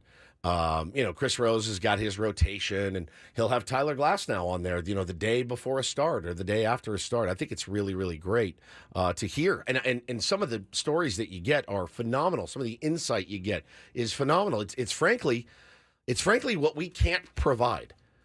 I am unable to provide you with what they are able to provide you. I wish I could. I wish to God I could. That's why we try to bring a lot of former players on. Brett Boone hangs out for an hour. Tell us the stories, man. Nobody tells better stories than baseball players. So I don't really have a problem with it. I mean, I'd like to think from an entertainment value perspective that we provide a lot more, though, than sure. like Mookie can provide. They're not good. I mean, That's listen the thing. to him. It's not great. And this is not a shot at him. I swear. I like Mookie Betts enough. Like he's not a great broadcaster. He's not a great podcaster. He doesn't weave the best yarns. You know what I'm saying? But Yes. I don't think he's trying to. I don't think he is either. I think he's just being Mookie Betts. That's what he's doing. And that's who he is. If there's a tinge of jealousy to that, yeah, because Mookie probably makes more just for that podcast than I'm all not of jealous us at all. may combine in a year because he's Mookie Betts. I have no envy for that at all. I think it's great. The only thing I'm envious of is I want to sit and talk to Fernando Tatis Jr. That's that. We have sat and I talked know to Fernando Tatis but it has Jr. been so long. I miss talking to him. So anyway, I just don't think it's that big a deal unless you make it a big deal. And these guys, look, perfect example. Diesel says he's the best podcaster. The guy's damn good. The one thing that infuriates me is like, We could have been doing this for years together, Eric. We could have had you on every Friday, whatever. Like, he's really good at what he does now. And he gets good guests. They have good stories. So I really don't have a problem with them doing it. In fact, I actually thought it was kind of cool that they were talking about a play that happened, the 2 days before, or the night before. A once in a lifetime play. You guys clinched and celebrated and all that. You're talking to your opponent who now can tell you how he was feeling in the dugout, et cetera. But I saw it, and I'll tell you, my initial reaction was this: oh, people are going to lose their minds. That was my initial reaction, and sure enough, they did. I promise you, though, that in the 60s, the 50s, 60s, 70s, 80s, 90s, 2000s, I promise you, those guys all went out and raged together. All of them. Like, they all did. The tough-nosed, hard-nosed, we hate the Braves, we hate the Giants. Those guys all went out and partied together. They all went fishing together in the offseason. There just wasn't a camera. There was a difference, though, because back then they didn't have the turnover and changing of the teams. Yeah. Nowadays, that guy who you're playing against... He's going to be here next year. You may have already played with him. You may play with him next year. That's true. Back in the day, you're probably kind of stuck with the same guys. Yeah, you're there for 15 years. And you're not going to play with the other guys, and... So it was a little different, I think. Like, I don't think Ed Whitson and Pascual Perez ever sat down and cracked, cold ones together, but I'm sure Tim Flannery took somebody out at second base and then had beers with him after the game. I bet dollars to donuts that he absolutely did. And Mookie kind of talks about that, too. When I heard this clip, I went, this should quell any of those issues. A lot of people in the chat, and I'm sure in the comments and whatnot are thinking that they're saying that it's funny and kind of crazy that we're doing a podcast right now. They said worse than that. The race.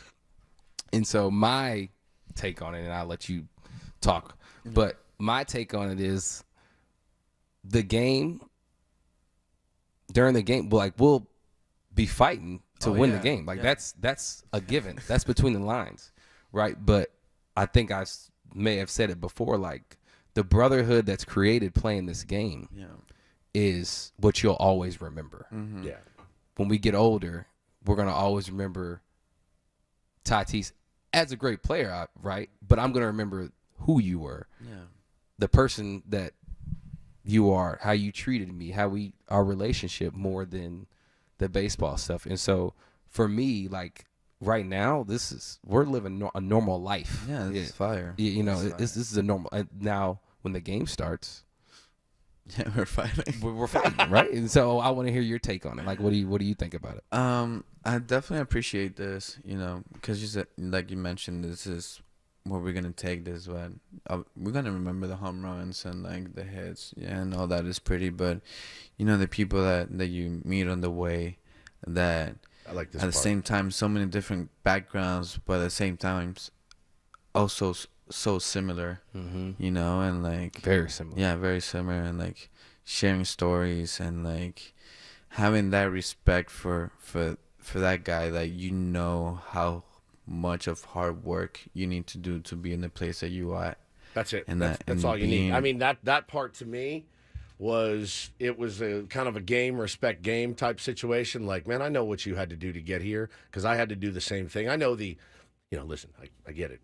I know the grief that you get from your fan base is the same grief that I get from mine. They both have lots of ability. They both make lots of money. I get it. I totally understand it. It's bigger for us, the fans, than it is for them. For them, it has to be just another game. It really does, and you can ratchet up the intensity. You would never survive if you made it. You couldn't survive, man. If you stressed out about it the way we do as fans, you wouldn't survive the season. You wouldn't. You couldn't do it if you were a player. So that part, and Mike, who's our buddy Mike, he's like, he gets his boomer as I do sometimes. He said, that part sold me. And I said, yes, that's the exact part that sold me as well. I go, all right, great. Well, what are we talking here? An hour in the morning before a game? Who cares? Why would anyone care? And didn't hurt Mookie. You think that was Mookie's house?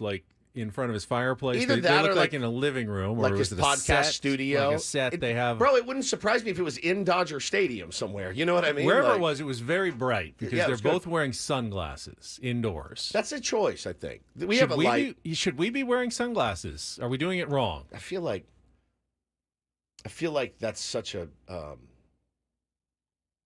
it's such a hardo move for guys like us, but those guys are G's. I so mean, they pull can it off do so easily. Yes. But I feel like if we were all three of us, and we have lights, and they're right in our dorks. face, We would be dorks. and we all wore sunglasses, it wouldn't go well for us. You wear transition lenses. I do. How come the light doesn't turn them dark? These aren't the transitions. I wear those for golf. Oh, I thought you wore them all the time. No, these Okay. are The my readers? non-transitions. Yeah, Please start wearing your transitions. I did. I used to wear. I them. remember. I don't think they. But I don't we think didn't have this the light then. Oh, that's true. I think the last time we wore glasses during our show, sunglasses, was probably out at spring training when we got that light, We the had sun to. just beaming right into your face. We had to do it. Problem is, at least for me, I don't know about you guys, my sunglasses are polarized. Most Yeah. sunglasses nowadays have polarized lenses. You ever try to look at a computer screen with You can't- polarized you lenses? can't do it. It's impossible. It's really rough out there at spring training. You guys should feel bad for us. If I'm uploading something, posting something, whatever, I have to tilt the sunglasses down, look over the frame. It's I awful. walked into like a taco shop a few weeks ago wearing my glasses, and I looked up at the menu and go, "Oh, the screen's off." Like, hey, can I get a paper menu? And they go, "It's right here." They're pointing up, and I go, "No, it's off." They go, "Take off your glasses," and I took them off. You're and joking. It just appeared like magic. Like, oh, whoa! I can see it pretty now. sure most sunglass distributors, if you go on their website or whatever, the default these days is polarized lenses that helps with glare while you're driving and all Right. that.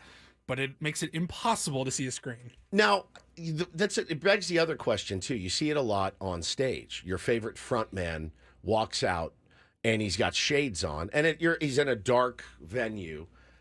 And I thought to myself, I think that's one of the absolute perks of being a front man, because it's one of the only times you can get away with it.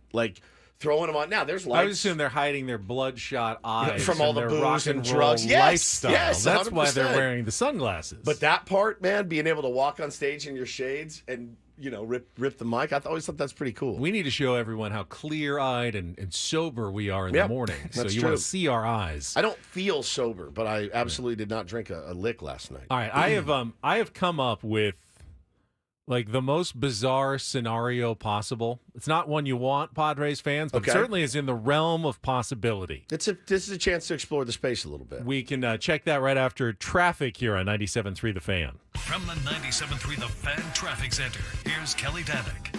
Traffic is sponsored by Kearney Mesa VW. Guys, our Cordell and Cordell traffic cam shows a two-car collision on northbound 5 before Mile of Cars Way. They are in the center divide. Fortunately, no other problems on our roads at this time. San Diego, don't let these deals slide by. Kearney Mesa Volkswagen, now part of Sedano Auto Group, has your ticket to ride. 2024 Tiguan S, $259 monthly. 2024 Jetta S Sedan, $179 monthly. Step up to the plate and find your ultimate VW at VWofKearneyMesa.com. I'm Kelly Danick with Ben & Woods, San Diego's #1 sports station, 97.3 The Fan. And this segment of Ben & Woods is brought to you by Indeed. Need to hire? You need Indeed. Their end-to-end solution helps you attract, interview, and hire candidates all year round. Schedule and conduct virtual interviews right from your Indeed dashboard. Learn more by visiting Indeed.com/credit. As we mentioned earlier, the Padres still in very good position to host wild card games. They simply need either 2 wins over the Diamondbacks in 3 games, or just 1 win and 1 New York Mets loss in their last 5 games. 3 in Milwaukee, 2 in Atlanta. 1 + 1 gets it done. So and those games are 100% going down. Everything that the team that might not have to play any extra games is the Diamondbacks, right? Mets, Braves happening Monday for sure. There's a scenario where they don't happen, but if they don't happen, and the Padres win a game, I don't think the Mets can catch the Padres. Okay, so, all right. I mean, the commissioner would have to decide whether the home seating is important enough to make them play those games or not. I don't know, but so that they're still in good shape, but there certainly is a scenario that you wouldn't want if you're the Padres, and it goes like this. Padres. I'm hesitant to have you even put this in the universe because I know where you're about to go. And all right, so let's say the Padres win 1 game this weekend against the Arizona Diamondbacks, but the Mets keep winning, and sweep the Milwaukee Brewers. The Padres will finish ahead of the Diamondbacks, but they will go into Monday not knowing if they're the 4 seed or the 5 seed in the playoffs against the Mets.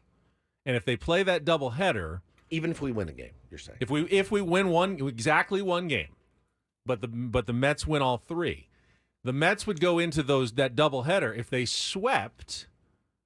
And they might still have to play them because Atlanta might still be able to catch. Who knows? But if they play those games, the Mets would sweep. They would host the games on Tuesday. Unreal. If they lose either of them, the Padres would host the games, which would mean on Monday, the Padres would have to wait in San Diego likely until after a doubleheader is played. So 10 a.m. first game, like 1:30, 2 p.m. next game, maybe 5:30. If the Mets swept those 2 games, the Padres would then say, hey, everybody, we got to go to the airport, get on our plane, 7, 8 o'clock, fly 5 hours plus 3 hours 8 time hours, difference. So essentially. you're getting like 4 or 5 a.m. in New York. You That's go to a worst hotel. case. And remember, it's going to be a day game. So it might be like a 1 o'clock start in New York. You may only have like 4 hours between the time that you arrive in New York and have to play that game on Monday. If you had any plane difficulties or anything, you might not make it to the game on Monday if that was the case. Man. Major League Baseball has a potential logistical nightmare on their hands depending on what happens the next 3 days and with this doubleheader on Monday between the Braves and the Mets. But again, you can take all of those worries away by winning 2 games. Yes, you That's can. it. That's all you got to do. Yes, you can. You win 2 games. Which is why, go ahead and take these games seriously. Which is why Yu Darvish is pitching tonight, and somebody very good will be pitching Could be tomorrow. Michael King tomorrow. It if depends. you needed it. If those Mets Well, King pitched lose, King pitched on Tuesday, so they'd have to wait until Friday or Sunday to pitch him. Yeah, just win. Just So. win against the Diamondbacks and figure it out, and then you I'd don't have imagine to worry about it. there will be some scoreboard watching inside of Chase Field today. Best because case scenario- Mets and Brewers go at 5:10. Yeah, the Mets lose, Padres win, and then the last 2 days you can call up Matt Waldron and give him another start, and you can call up Logan Gillespie and put him in the bullpen. Yeah. And you get Alec Jacobs some work, throw Matsui out there again. Woo. You can do Wandy- a lot. You can Wandy time. You can do a lot in the last 2 days if you can take care of it today. Wow! Holy Hell. crap! Hello. It's like that Eddie Ortega of music right there, Paulie. Just blew out my eardrums. Let's go Brewers! Let's go Brewers! Those guys they are are playing for division nothing. champions. They're playing for nothing. Just So there's still some stuff to keep an eye on. yeah, you've seen it all, haven't you? JH says he's a Padre fan for life. He knows what could potentially Jordan happen. Shusterman when we come back next here on the Fan.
All right, we are halfway home on a Friday. Mercifully, a Friday. Going to go into the weekend, fellas. 3 more regular season games to go. When we sit down in here Monday, we still may not know who we play on Tuesday or where we play. Just so you know, Ben has just scared the crap out of all of us. Sorry. He's got me rethinking everything that I had planned tonight with my kids. Now realizing more than ever, no scary movie tonight, kids. We will be watching baseball, whether you like it or not. So thanks a lot for that, Uncle Ben. Late September baseball. That is your scary movie. That is my scary movie. I think the irony is that as a baseball fan, I tend to like to cheer for chaos. Oh, yeah. It's very entertaining. Unless it's but then your when team. it's my team, it's like, stop the chaos. Enough. Let's get this thing locked in. I feel like Jordan Shusterman's kind of a pro-chaos guy as Oh, well. yeah.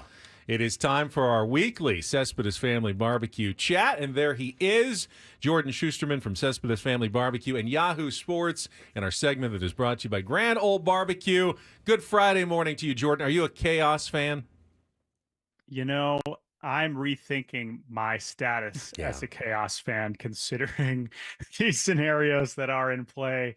As you know, every time me and Jake hops on here on a Friday morning, we just wrapped up recording our podcast, and it's not, I mean, listen, the most important thing is, of course, people are safe and everything with the hurricane and all those things. Yeah. Obviously, right? However, once you get past those very important, obvious caveats, this is not a pleasant thing to try and sort through these situations that are currently in play here, and how it will maybe impact the discourse surrounding the start of this National League postseason.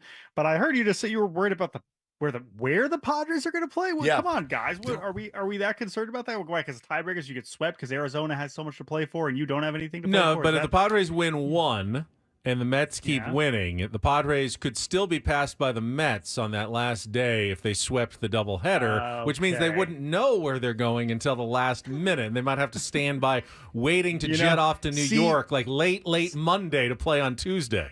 You know, it's so funny you say that though, because but I'm not sure that would be true, because then in that case, then the Mets wouldn't have anything actually to play for. No, for if those the last games. Braves Okay. keep winning, they could still be one game behind the Mets, That's and true. so That's they would true. still have something Well, to play but to for. your yeah. point, we weren't even thinking about the Padres when we talked about this morning. So I don't know if that's a compliment or just an oversight. But I think it's probably that is how messy this has really gotten. Well, I think it's a compliment, right? Because you're like, oh, well, they're locked up, they're in the playoffs, and Other people don't worry about other people's teams the way fans of those teams do. Though. Yeah. you are reasonable. Like it's very unlikely. The Padres have been getting it done all season. Why wouldn't you if you're just a casual observer of the Padres? Well, they're going to get it done. At some They already point locked this it up. weekend. They're in the playoffs. They do this. They've done it all year. Why is it going to change instantly in the last 5 games of the season? That you just don't think that way. But you think that way when you're kind of a nervous fan of a team. Yeah, Jordan, and the so far so good. I mean, obviously you lock it up in Dodger Stadium on one of the coolest plays you'll ever see, and then you go out and you drop the next 2 games.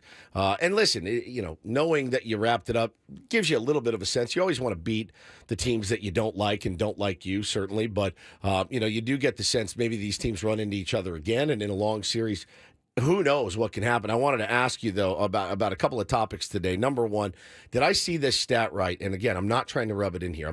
I'm a Padres fan. There's no way I could rub it into anyone. Did the Mariners have 96 quality starts this season? Was that the number I saw? So I believe the final number was like 92. 92. This is Still something very I have, good. It's very good. I have tracked this pretty closely, and the reason I have is I actually just wrote this week about Cleveland and Tanner Bybee, and I promise this is related. So stick with me here for a second. But Cleveland, of course, a team that has run away with what turned out to be is it really the best division of baseball? I don't know, but you can make an argument, right? They had 4 teams still pushing for a postseason spot. We know what happened with Minnesota. Cleveland and Milwaukee finished 28th and 29th in quality starts this season, and they are both comfortable division champs. That's unreal. The Mariners, I think, had 10 more quality starts than any other team. Led baseball in ERA. And they got eliminated on an off day. That old baseball axiom at play. Yes. Starting pitching really isn't that important. Yeah, right. Starting pitching wins championships is what I've always been told. Right. It's such a. I don't know if you know or follow Dave Softy Mahler, who's a radio host in Seattle, and he is He's a legend. We've had him on many times. His Twitter yesterday was like must read, and he basically was like, "This is the biggest failure in Mariners history." Can you ever see yourself tweeting about the Padres the way he tweets about the Mariners? I've said some things that have made them mad, I'm sure, but that was he does it on the regular. On the reg, that's got to hurt. That's got to sting so bad again when it's easier to make the playoffs than ever. And you have those aces, and you feel like all we got to do is get there, and we're going to be fine. Nobody's hitting these guys. Yeah. It's just brutal, man. Brutal. Yeah.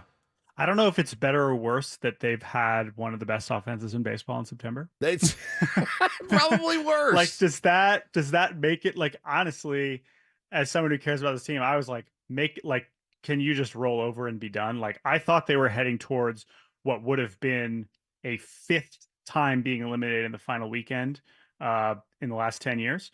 And instead they got eliminated on Thursday, which is not much better. So I guess it technically doesn't count. But I mean, yeah, this is but it just speaks to, what happened in the middle of the summer and how bad the offense got. You still look at the names and it doesn't totally make sense as to how bad it got so fast and how they were able to lose the division lead that they had. But that's what happened. And they're one of several teams. I think there's some parallels with Minnesota, as they were eliminated yesterday, just in terms of a franchise that had been looking to finally take a step forward. The Twins and their playoff drought last year, and it's like, wow, what a good feeling. What's to come next year? Yeah. And I mean, their collapse was, I mean, you could argue whether it's worse than Seattle's or not, but it was much later. Seattle's was gradual. Minnesota had 90-something% playoff odds a couple weeks ago. They're out now. Technically, they're still alive. Their elimination number is 1. They need. Yeah, they need to sweep, and they need one of the 2 teams to get swept ahead of them, I believe. Yes, which seems unlikely, but hey, White Sox are hot, so we'll see. But yeah, that's so they are essentially toast, and we don't have to do the full eulogy on the Twins, but I think both of those teams are in situations where you look at the rosters and you're like, all right, there's some good things happening here, but sometimes that makes fans even more frustrated than the teams that are nowhere near it. Talking to Jordan Shusterman from Cespedes Family Barbecue, and I'll have to say, personally, it was almost hard for me to watch the A's game yesterday and the celebrations around it because it was just so familiar. The A's and the Chargers, about the same amount of time in their cities, 56, 57 years. It was tough. In San Diego and in Oakland. And I remember the pain a little too recently of the Chargers leaving. We didn't have a last game. I mean, we had the thought that it could be the last game, but they hadn't officially announced it until after they played the last game. They just up and left. One that it really felt like it, and We then they did. actually came back and played And one then they more played season, another and year. nobody cared at that Yeah, point. and no one cared. But so it was a little different scenario. But just watching it was, to me, it was gut wrenching. It was gut wrenching seeing those fans there. The little kid crying, dude, got me, man. Yeah, I showed that on TV. 12-year-old kid, just the signs, the pain of it all. Your just thoughts on what went down yesterday and the whole Tawdry situation. Yeah, I mean, it was such a memorable day for all the wrong reasons, but also obviously a lot of things that are heartening and inspiring and cool about that fan base. But it's the reason why we spent the first 20 minutes of our show this morning talking about it, instead of all the postseason stuff, because it is so significant. 2 things that you hit on there that I think are important, and we mentioned this on the pod we recorded this morning. The first is, this is not to downplay the pain of any city losing any team, right? But it's not an insignificant point that this is the last team standing in Oakland, right? That they've already lost 2 others recently and have had to say goodbye to those other teams. That just made it all the more painful, right? And again, it doesn't make losing the Chargers hurt any less, but you still got this fun baseball team that is almost the antithesis of the A's experience when we talk about ownership and investment and fan response and all those things. But the other thing that you just said is in terms of the kids, right? Like, that's an interesting dynamic here, because so much of the memories and the talk about the responding to this is the older generations who have grown up going to these games. But then you think about as you mentioned, the 10-year-olds who are there crying, who have maybe also been growing up going to these games for just a short amount of time, and they're just watching something that they won't ever get to experience like their parents or their grandparents did. And so that's a whole other level of difficult thing to kind of swallow. That there's just so many different generations that are impacted by it. So I'm obviously with you guys. It was very difficult to watch. And as someone who is very disconnected, who's only been to the Coliseum once and can't even pretend to understand what it's like to be from Oakland, it was still pretty powerful to me too. Talking to our pal Jordan Shusterman from Cespedes Family Barbecue, and I was just thinking about it all day yesterday. It takes a special person to put your head down and plow through all of the hate. And I don't mean a special person like in a good way. Like, you have to be borderline sociopathic to be like, yeah, I know literally everyone hates me. And Ice cold. Just the cold. And I realize you got to make business decisions in your life. We've all had to make business decisions. They're not always easy. But nothing like that, where you draw the ire. I disagree, though. I think it's more oblivious. You just have to be completely oblivious. How can you be an owner of a team and be oblivious to reality? Because you didn't make your own money. You inherited it. You didn't do anything to get it. You never lived a real life, and you're oblivious. You're just oblivious. Wow. I land somewhere in between you two, because I think Ben's point is spot on, that like, people like that often they just don't have the perspective, but the intentionality to avoid the degree to which to avoid people talking. I mean, this has been true. This was true for years before all of this started to crumble, let alone what has happened over the last couple of years. That's what is truly upsetting. And I wouldn't say makes it notably different. There are definitely other owners in the league who are not investing in their team, who are also very quick to kind of hide behind a lot. I mean, again, we don't have to start naming names.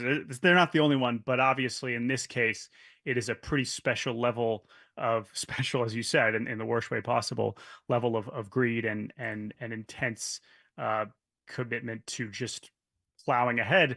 Which, by the way, guys, plowing ahead to what? There are still so many unanswered questions about what is happening next. And that is where, when the dust settles and when the tears have been wiped and we're just like, okay, we've said goodbye, we're still looking around like, are we really about to play in Sacramento for 3 years? Like, I don't know. Would we be shocked if they have, you just mentioned, they still ended up playing another game in San Diego of the Chargers. Would we be stunned if the A's play another game in the Coliseum? I won't. Like, I really, and it's no inside information, but just like understanding the reporting around what's going on in Sacramento and how many hurdles they still have to clear there, let alone when anything would be ready in Las Vegas. That's the other really difficult part, is just how messy it could get moving forward, let alone how bad it's already been. Just another feather in the cap for Rob Manfred's tenure. It's like high diving into a pool that they're still filling, and like you're hoping that by the time you land, there'll be water in it. That's the thing. Exactly right. Again, this would all be painful enough if they had a brand new stadium ready in Las Vegas for opening day 2025, right?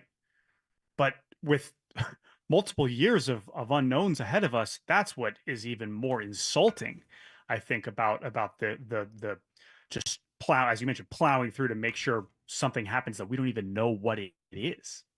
Terrible, man. I will add, our boss Adam in the chat says, there's no way John Fisher's oblivious to how everyone feels. Oh, he hears the hate. He sees it. But what he thinks that the people who matter, like the other owners, think he's really savvy and smart and he's taking advantage of a great business opportunity. And the people that matter really respect him. They don't. That's what he's oblivious to. They don't. They're just not going to put up a fight because they don't want another owner to stop them from doing whatever they wanted to do. So they're not going to stop that owner from doing what he wants to do. Probably thinks they're going to move to Vegas, have a waiting list for season tickets. Yeah, that's where he's oblivious. Just like when the Chargers moved and thought, we're going to be beloved in Los Angeles. And that was never the case, and it never has been the case. I get mad when some guy with the handle of like Mike 4976004976 is mean to me. You know what I mean? I can't imagine an entire city. Like, if you walk out on the street, like, I will kill you. Like, it's gnarly. Like, I turn on TV. Jeff Passan is just roasting you. you. I would be like, I'd be living in a shack in Montana or something. It's just nuts. And and he has been hiding. Again, we don't see a lot of it. But to your point, I think that's the other thing about it that's hard to wrap your mind around is that statement that he puts out earlier this week. And it's like, who is this for? Are you really thinking that people are reading this statement that says we tried and being like, Okay, Yeah, we'll give you're you a right. pass. They did. You're right. All right. I'll stop being angry. It's just like that last ditch effort, that last ditch kind of show of an ounce of shame, which is really what I read that statement as, is like at least a modicum of feeling like probably made some people pretty upset here, but we're way too far past the point of return for $1 million. And the fans are the ones that pay the price. As usual. So, dude, thank you so much. Sorry about your M's. It happens. We know it all too well here in San Diego. But, listen, set up nicely for next year. A lot of these guys coming back, so you get some bats and change the narrative up there in Seattle a little bit. But I know you guys are going to be on everything going on in the playoffs, so we really appreciate you.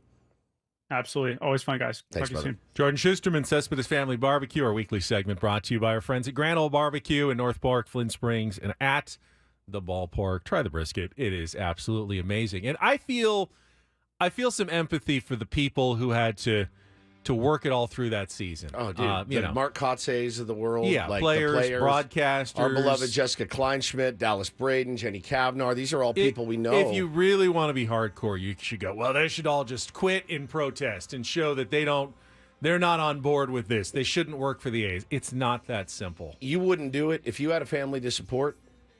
Everyone loves to take that moral high ground until, hey, I got mouths to feed too. Operator, the grounds crew. Oh, the grounds crew. The grounds crew guy has been there for like 31 years Yeah, and was like being consoled on the field as he prepped the field for the last time out of a job. It's so painful. So painful. Yeah, and it was tough. Way too raw still. I love after what is it, 7 years since the Chargers have left? Still painful for me. I love Kotze. I thought, what a perfect man for the job. His players, by the way, adore him. They adore him. It'd be nice to see another team come in and take him away so that he does not have to go manage in Sacramento next year and the years beyond that. Now, I think if it was Vegas, you're like, all right, it's coming next year. I can handle this, and we'll, new team, new stadium, and we'll do it. But 3 more years of basically purgatory until something may not happen in Las Vegas, he doesn't deserve that. We still have some audio if you want to play from Dallas Braden. Oh, yeah, this is good. Which was good from yesterday. So get to that. And the Padres going on the offensive for Jackson Merrill when we come back after traffic here on 97.3 The Fan.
That is my number. All right, hit me. Hamul Casino. Fun above all else.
All right, here we go.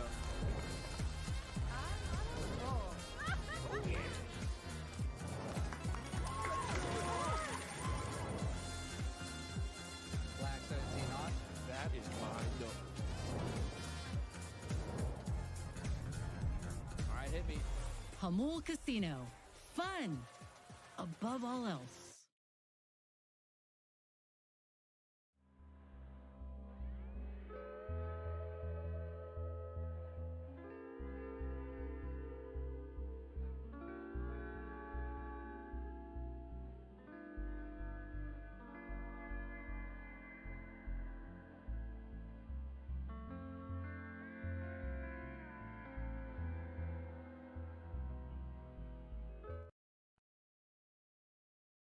It was nice that the Oakland A's got to win that last game for the fans, 3-2 over the Texas Rangers yesterday. Very impressed that the crowd was sold out. Again, it's distasteful, though, the whole thing. Yeah. I saw, the thank you, Oakland, streaming on the ribbon signs. Well, if you really wanted to thank Oakland, you know what you could do?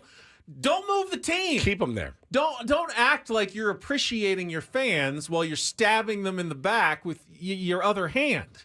The whole thing to me was distasteful, and I didn't like it. It always is. Other It's than never clean. A couple of really great moments yesterday. Mark Akatse and his wife Jamie walking out to center field one last time, where Mark played for the A's out there, and just having that moment, and I saw that moment on social media, and I thought the broadcasters, Woods, did the best that they could given the circumstances.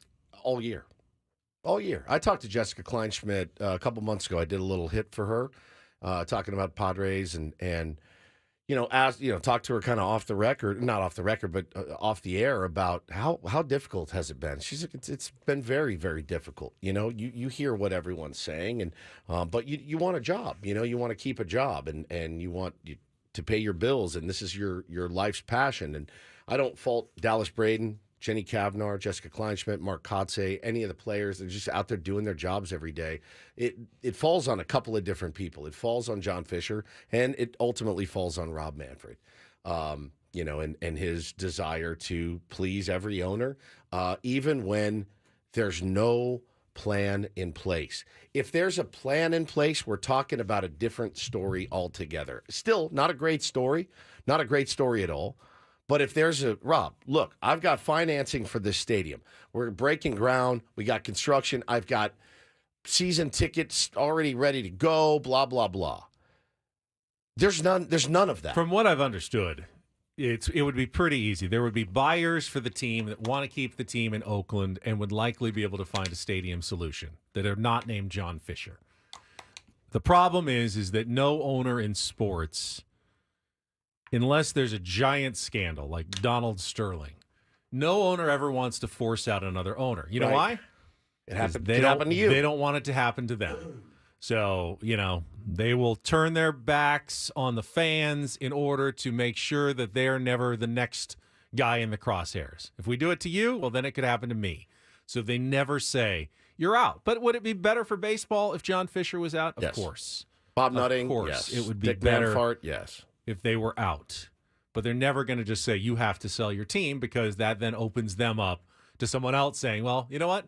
I don't like the way you've been running your team. You have to sell your team. So it never goes down that road. But that would be the easy solution. Make him sell the team to someone who cares and wants to keep the team in Oakland. It's like anything, man. I would have a hard time spending that much money on something that I didn't love, that I wasn't committed to loving.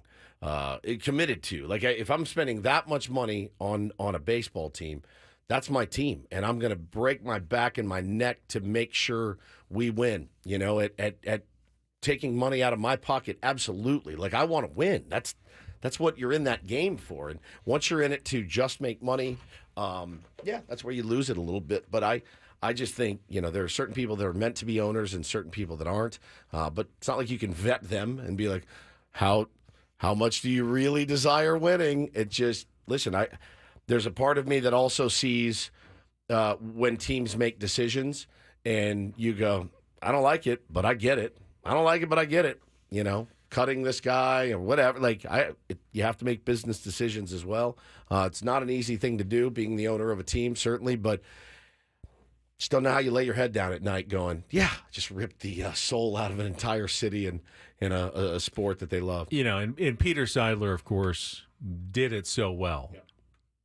It is not easy, though, because he took on a lot of risk. If the fans didn't show up, if the team, didn't have a nice, run in 2020 and then 2022, would have gone pretty poorly, overall. But, it's worked out really well. But there are risks that are involved.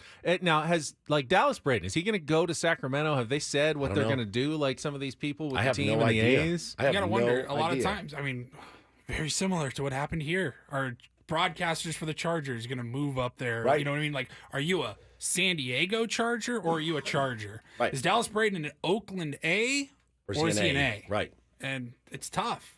Change the team. You should change the name.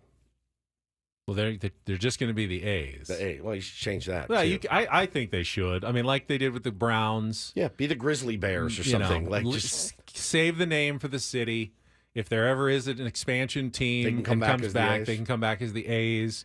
Just like the Browns came back as the Browns. Chargers' name should have been left here. Yeah. But, 100%. They don't even want to make the owner leave the name. Not only will they not make him sell, they won't even make him leave the name in Oakland. That's how little they want to upset the apple cart with their fellow owners. Blackjacks. Yeah, something. I know you wanted to play some of Dallas's comments. Yeah, play some of this from yesterday. My oldest daughter read Goodnight Oakland to her family. And she started to cry. And she started to ask, does that mean Sissy doesn't get to go to the Coliseum? I said, no, sweetheart, Sissy's been to the Coliseum. And we get to take her one more time. She asked, Daddy, one more time? Does that mean no more? And we haven't gotten there yet.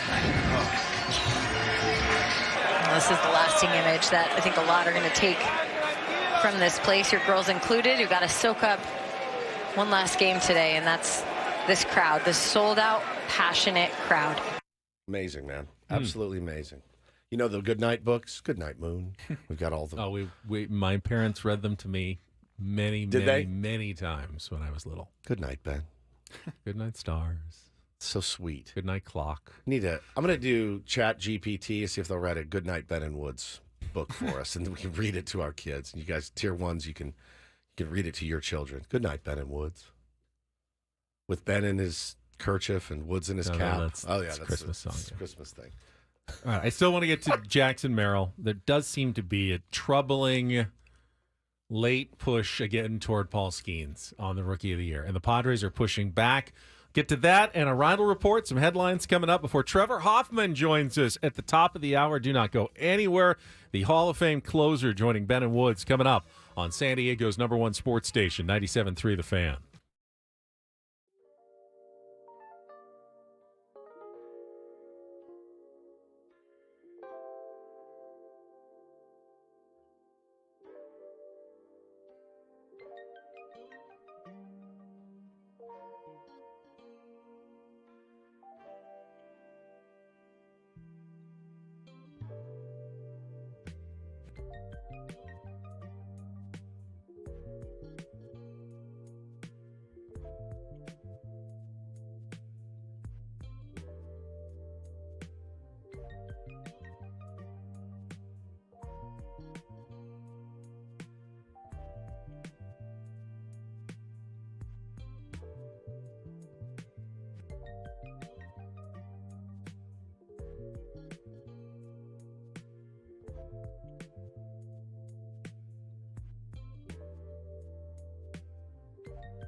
You want it now? Yeah, let's just go. In the great big studio where the radio hums, there's Ben with his laughter and Woods with the drums.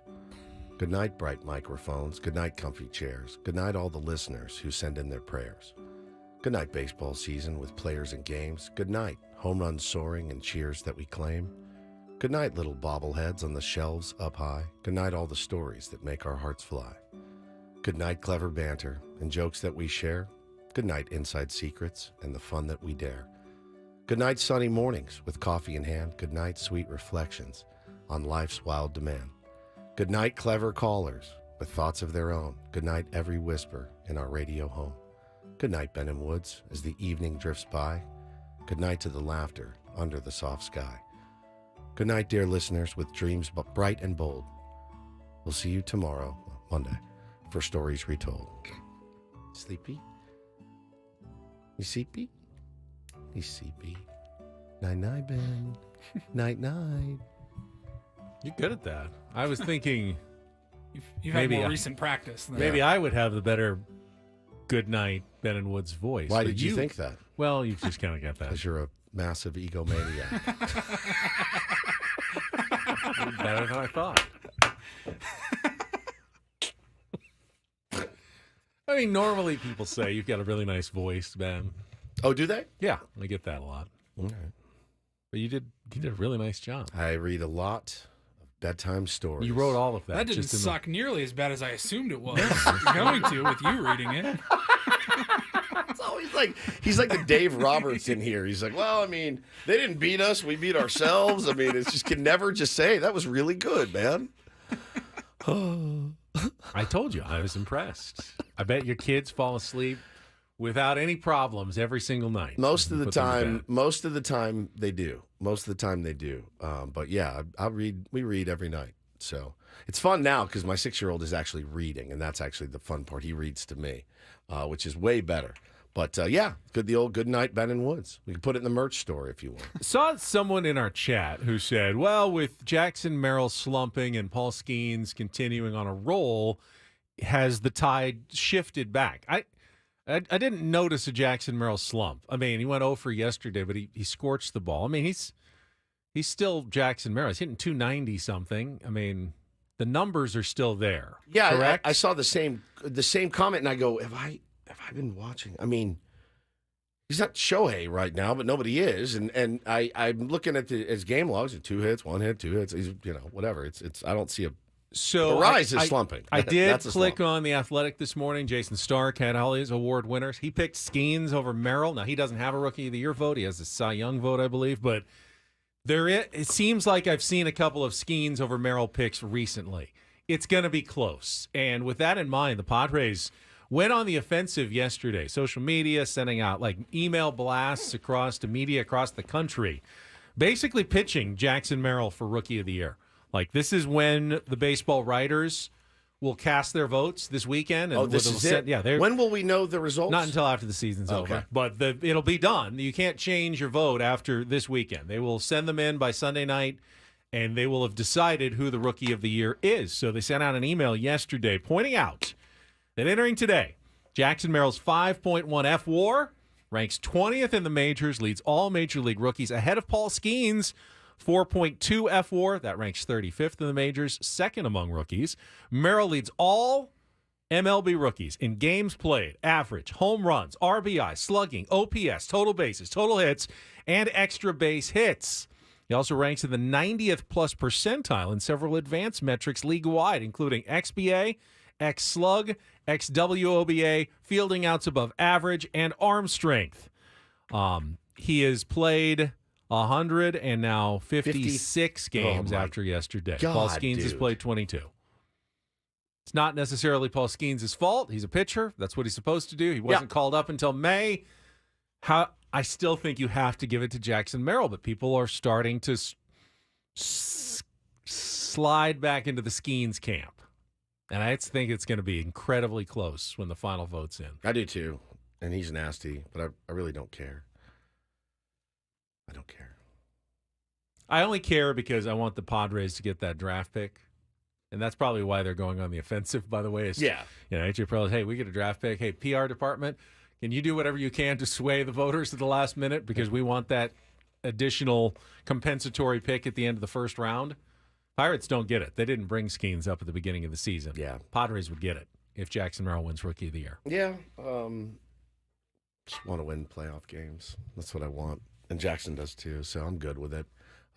He deserves it. He plays so many games. He's he's been indispensable for this team. Like him last night, there was a moment.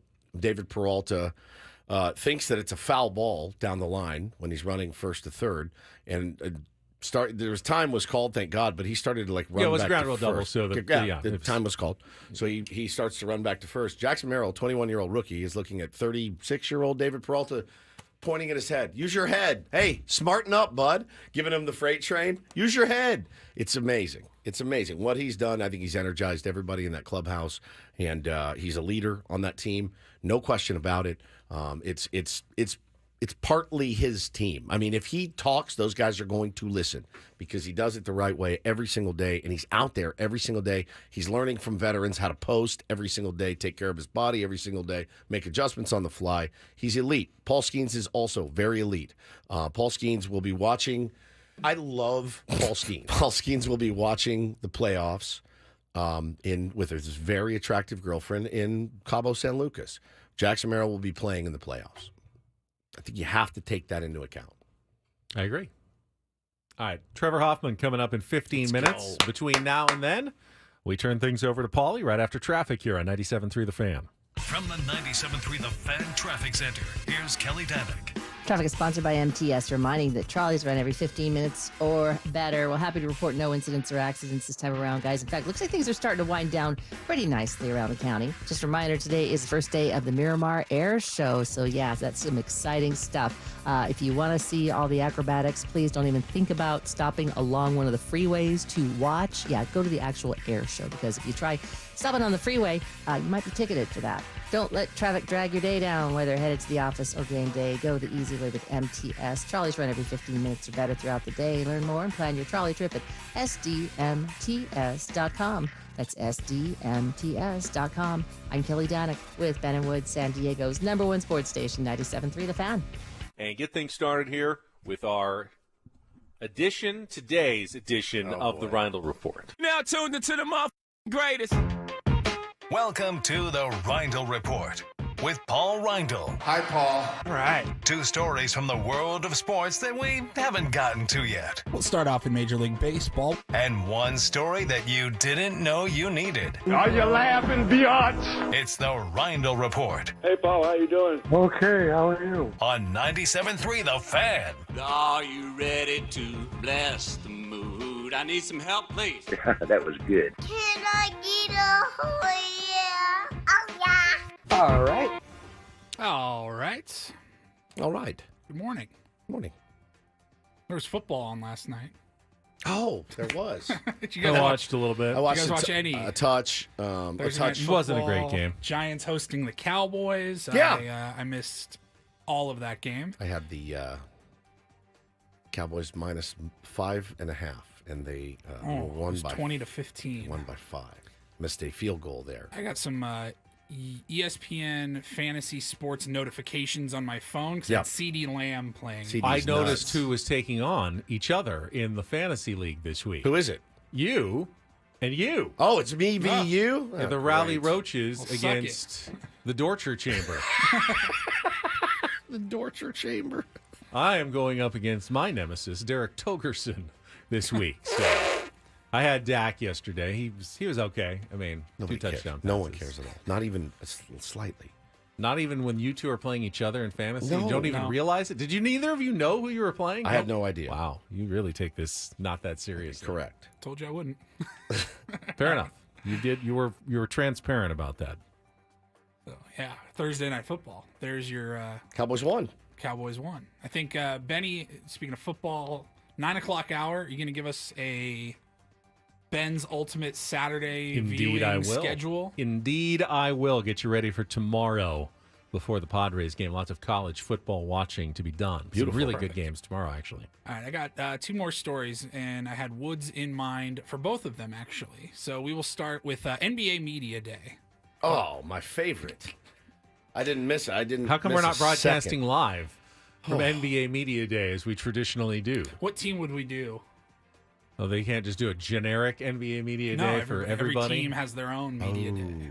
Yeah, it's not like Not like at a convention. it's not like Mountain West Media Day in Right. Vegas, the whole NBA. Yeah, no, they don't do it like that.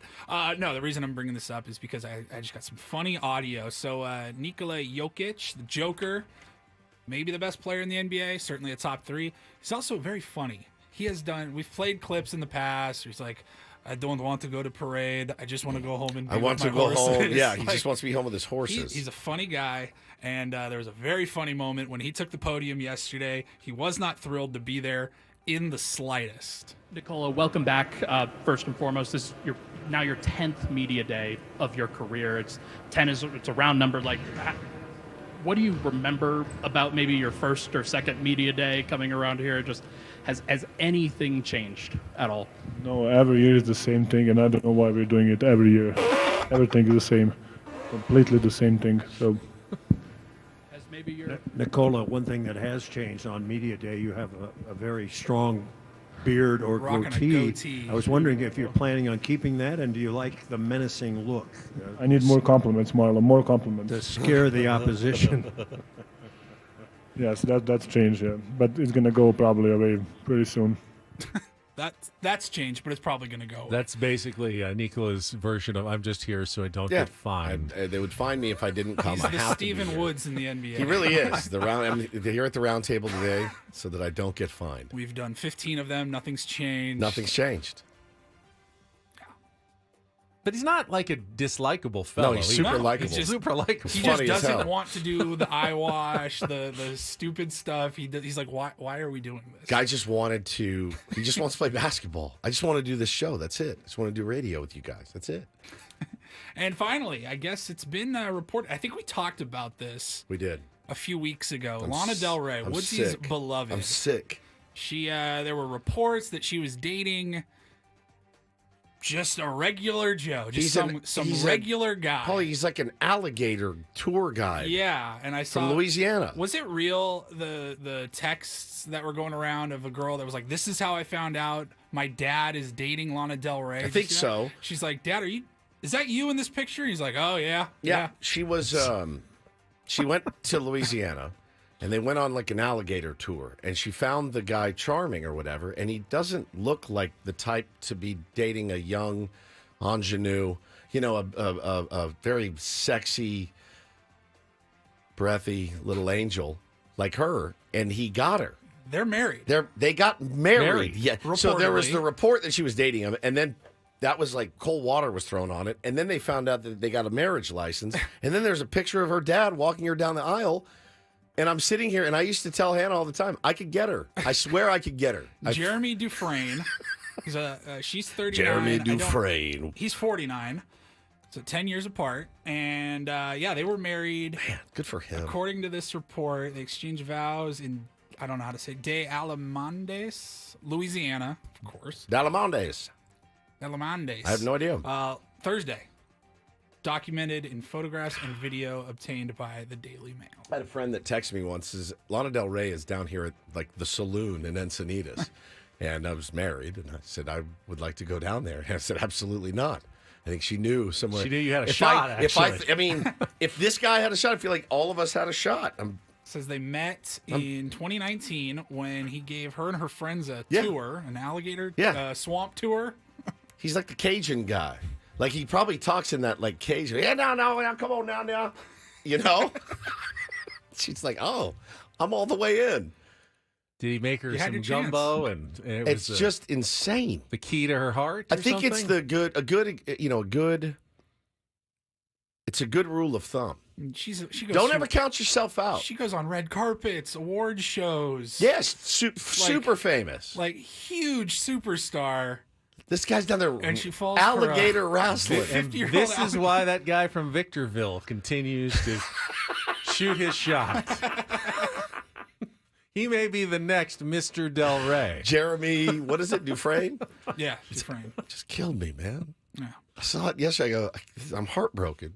But I'm also very happy for when him. the reports first started coming out a few weeks ago, I was like, there's got to be more. There's gotta be a bit. This is, somebody is pulling something quick here. And then, they are married. Married. Good for him. Good for him. As long as she's happy. That's all I really care about. That's all I've ever really cared about is her happiness. Tour guide. Like alligator tour guide. Yes. Like in the I'm swamps thinking like and the stuff. Jungle Cruise at Disneyland. No, like in the swamps like of a real Louisiana. version, though. Yes. It's very bizarre. Man, dude. Yeah. It really kind of ruined my day yesterday. And then you had the Dodger game on, and I was like, this is just really a crap day for your old pal Woods in here. But I wish her happiness and looking forward to her next album.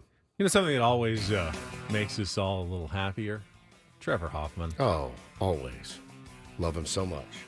He's a shot of energy to start our final hour of the week. The Hall of Famer will be with us. We can talk about the Padres bullpen, the playoffs upcoming, everything that's going on with Trevor in place of Mike Schilt, who'll be on later. We'll give you all the details of that coming up. Just don't go anywhere.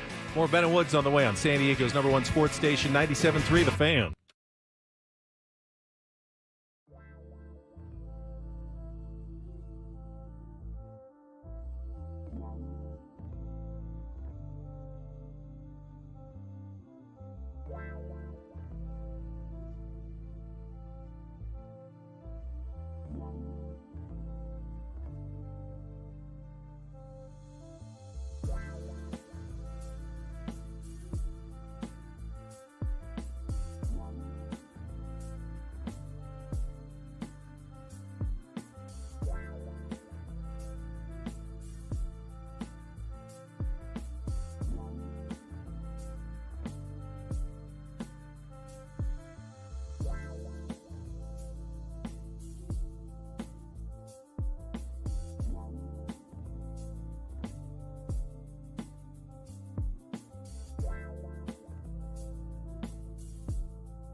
Anytime I get a chance to hear the walkout music for Ryan and Helsley, I get so excited. It really pumps me up. Oh, you know what that means. Before we bring on our Hall of Fame guest, quick Hack. programming What a hack. note. Hack. Normally, 9 a.m. on Fridays is when you hear our Manager's Report, brought to you by San Diego County Credit Union. It's not big bank banking, it's better. But because of the very late arrival last night, Mike Schilt's going to go on with Tony this afternoon. And Brandon Lockridge is going to be on with Annie and Elston coming up. But we have the pleasure of welcoming back to Ben and Woods, number 51, the Hall of Fame closer for the San Diego Padres. Trevor Hoffman is with us here on a Friday morning. Trevor, it's always great to talk to you. Welcome back to 97.3 The Fan. Good morning, boys. Great to spend the morning with you here. I'm glad I could fill in for Schulte a bit. I'm wondering if he wore an outfit being a rookie manager for the Padres. Oh, they have. Night. Yeah, we haven't talked about that. Yeah, they had the Jackson Merrill and the rookies dressed up as Friars, right, last night? Yeah, they wouldn't have done it to him, but he's not a rookie manager by any means. I mean, he's setting records for 90 wins in a row and stuff like that. So we don't have to worry about that with him. But yeah, I think last night they had some fun with a couple of the rookies. You know, I always love talking to Schulte, but after last night's game, I was like, we'll let Tony get a crack at him today, and we get a chance to talk to Hoffy today. So I was like, this works out great for me. Hoffy, why did you have Jackson Merrill bunts? Sorry, no, that's wrong guy. He got the wrong sign. Yeah, he missed the sign. Rookies, as a rookie will. Some rookie. As a rookie will be known to do. How's everything in your world, my friend? Everything's good. Getting excited about October for the boys. I think really just the beauty of baseball. It's a long season. It's a grind. You see the ups and downs. We talked about roller coaster rides at the beginning of the season. The guys seem to catch their stride, and we're talking about one of the best records out of the All-Star break. So it's kind of fun to see these guys punch their ticket the other night and start focusing on the postseason. So on the show earlier this week, I kind of just was speaking from the heart after they clinched the playoff spot about feeling like there's something magical and maybe from above this year with Peter Seidler. All the amazing, the comebacks, the walk-offs, just the moments that they have experienced. And as a Padres fan for my whole life, not something I'm really used to, Trevor, but there was one season that was pretty magical. It was your 1998 Padres. And I wanted to get your opinion, kind of comparing the vibe between 1998, I remember like a Steve Finley walk-off grand slam, and like 2 or 3 weeks into the season, and that you felt something special going on that year. And this year you felt something special going on with the Padres. How do you kind of compare those two teams? Yeah, I think we felt like we had the potential in spring training in '98, and it was just a matter of kind of coming together as a group. We knew we had enough in the tank, or enough in the stable, we'll say, with players to have a great year. Where I feel like, as you mentioned, having Peter's legacy and what he stands for and stood for really be a shining light for this group and be an impetus to fight for a guiding hand and Schulte over the season and what AJ was able to put together and some of the things that he had to to do. They're similar. We were kind of panicking in September. We were kind of, oh my gosh, how are we going to right the ship? Almost like the Royals are feeling, and the Twins, and being able to get in was big for us. But honestly, this group has been pretty tight knit for the whole year. I think that the fact they're hitting their stride from the second half on was key. You could see kind of them coming together throughout the year, and it's just been a lot of fun to watch them. The fans have been incredibly supportive, showing up day in, day out, setting records for attendance. Just a lot of things have really come together. It's been a blast to cover this year, Trevor. I ran into you at the gym and told you the same thing. It's just been incredible to cover, and it's flown by because they've played such good baseball, and not only good baseball, it's an enjoyable watch. And, we have this discussion all the time, and mostly with people that are real knee-jerk. You can't be real knee-jerk in baseball. You just can't. And you can speak to this a little bit, whether it's, potentially losing your closer's role or I'm a little banged up, but I feel like I can help the team win. I'm talking, of course, about Manny earlier in the season, Luis Arraez right now with his thumb. Guys like that, guys like you, guys like Robert Suarez, you're not going to right the ship by taking days off. You're just not, right? Like that's you guys, if you feel like you can play and help the team, you're going to be out there. Yeah, there's no doubt. There's a responsibility you have to post. 50% Manny is better than 100% of somebody else sometimes. And so, you understand that need to be in the lineup, but it's going to take everybody. We saw the contributions from Solano and Peralta at different types of the year, and now Donovan's a full-time participant at first base. So, like, everyone takes on a different role, a different hat. Your stars need to be stars. You get contributions throughout the year in different phases and different times that have huge impacts on the team. But, I think the one common denominator that I see out of this group is the fight. They just don't really quit. Yeah.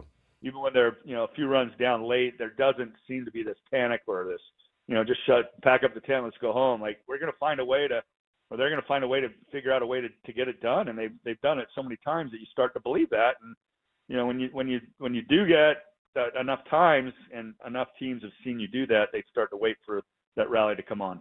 Trevor, I saw a backlash from some fans on Robert Suarez's entrance when they turn the lights out and everyone waves their phones around and they said, ever since they started that, he's been struggling, and they tried to make a connection. And I wanted to ask, because you had such the famous interest, if I'm remembering correctly, the first time they played Hell's Bells, you blew the save and it was the end of a long streak, right? So, yeah, it wasn't the first. I actually was a little surprised that the song played when it did. Was able to secure the save against Houston, but the next night, that's right, the next one was going for an ML record consecutive save streak and against the Astros. And the batter I struck out the night before, Moises Alou, on a nice changeup, I tried to sneak an 85-mile-an-hour fastball by him the next day, and it got deposited out left field. So, yeah, there was a broach to say that the song was the problem, and we got to get rid of it. I'm like, look, if we're going to go that far, we're in trouble. But as it turned out, Hell's Bells, that Ryan song is famously known for, is great. Yeah, I enjoyed using it before he had a chance to. But it certainly is just about it building over time, we'll say. I'm just saying, if people had overreacted, we would have never had to. Oh, no. Well, you gotten it he twice. Blew the save. We're never playing that again. Would have gotten that was it a twice. mistake, and we would have missed out on something that became iconic and legendary. In fact, I remember that Moises Alou. That was a day game. I was at the gym. Yep. I was on a Stairmaster watching it on television. Can you imagine that? And I saw it happen. I remember that day, actually. I can't. Well, thankfully you didn't fall off the machine. That's a good thing. By the way, speaking of the gym, when Wood said he ran into you at the gym, my first reaction was, wait, does Trevor know he's a Hall of Famer? Right. He's just going to the normal gym with us normal schlubs? That doesn't seem right, Trevor. Man of the people. You got to get your swell on everywhere, kid. It's important that you find a place to work out. Good for the body. I was so happy that he was done with his workout, because I would have seen him in the gym, and then he would have watched me with a Hawkeye, like what I was doing. So I was like, come on, easy, Chubbs, get that 135 up a few times. I want to ask you though. I mean, so much of what you did in your career, yes, it's ability. Yes, it's heart, but a lot of it is confidence. And when your confidence gets rattled as a closer, and I'm not even saying Robert Suarez is. I don't know him. I haven't talked to him. He looks pretty confident. The velo's still there. What do you see as a guy that did this to a Hall of Fame level when you watch Robert pitch these days that maybe is a little bit different from when he was just on such a ridiculous run? Yeah, he's definitely been a focus, and I credit the way he's handled it. I think you look at him and you can't really see a difference in how he approaches his inning and his job. Like you mentioned, his stuff and all the metrics around it are saying it's pretty similar. There might be a command issue at this point in time, but confidence is a huge thing in this game, and it's coming at maybe not the best time, but what an opportunity to turn the page. Yeah. Is something that's part of the job that you get used to, is turning the page in the postseason. It's almost like the pressure's off, like you're playing with house money in a sense that, you're now not looking at 162 to try and get through. You're looking at how can we get 13 wins, and we're going to play team baseball, whether it's an offense or a pitching standpoint. How do we get outs? How do we get runs across the plate? And so, there is a focus on Robert. His stuff and his year has been fantastic. It's nice that the addition of Scott and Adam and Hoeing coming from Florida are there. There might be some matchup things that'll happen. Robert's been in that position before with the Padres, so I think it'll be an interesting dilemma that Schulte's going to have to deal with. For a closer, how different was the playoffs for you versus the regular season? I always thought, I mean, as a closer, you're always coming in a pressure situation. Always, yeah. So you're probably more set for the playoffs. And obviously, Trevor, you had your successes in the playoffs. You had the ones that didn't work out for you. But, like, was there anything different about it for you in the playoffs versus the regular season? I think the one thing was just familiarity of the hitter on the pitcher. Like, you just don't see guys as frequently in the regular seasons that you will see in series in the postseason. And so, you're trying to close things out. You're trying to get wins secured, regardless if it's, the first inning or the fifth inning or the ninth for that matter. And yet these at-bats that accrue up, these hitters are so good.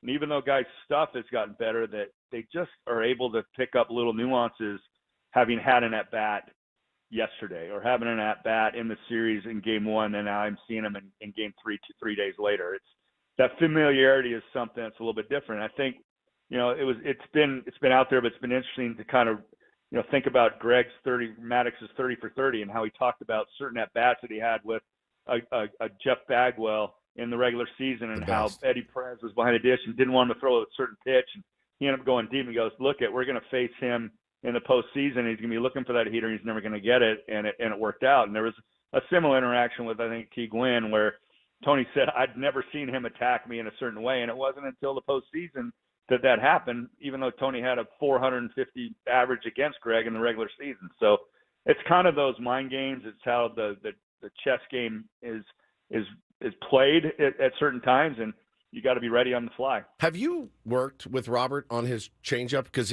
when he throws it, it can be pretty nasty. And if I would imagine if I've got you at my disposal, I'd try to wear you out about it at fantasy camp. You know what I'm saying? Like he used it, he got an out, got the final out with it last week or earlier in the week, and it can be pretty nasty. I had the theory that, like, what if he just rope-a-dopes everybody in the playoffs and he just goes 50% changeup, 50% fastball, becomes a completely different pitcher. Have you guys talked about his changeup?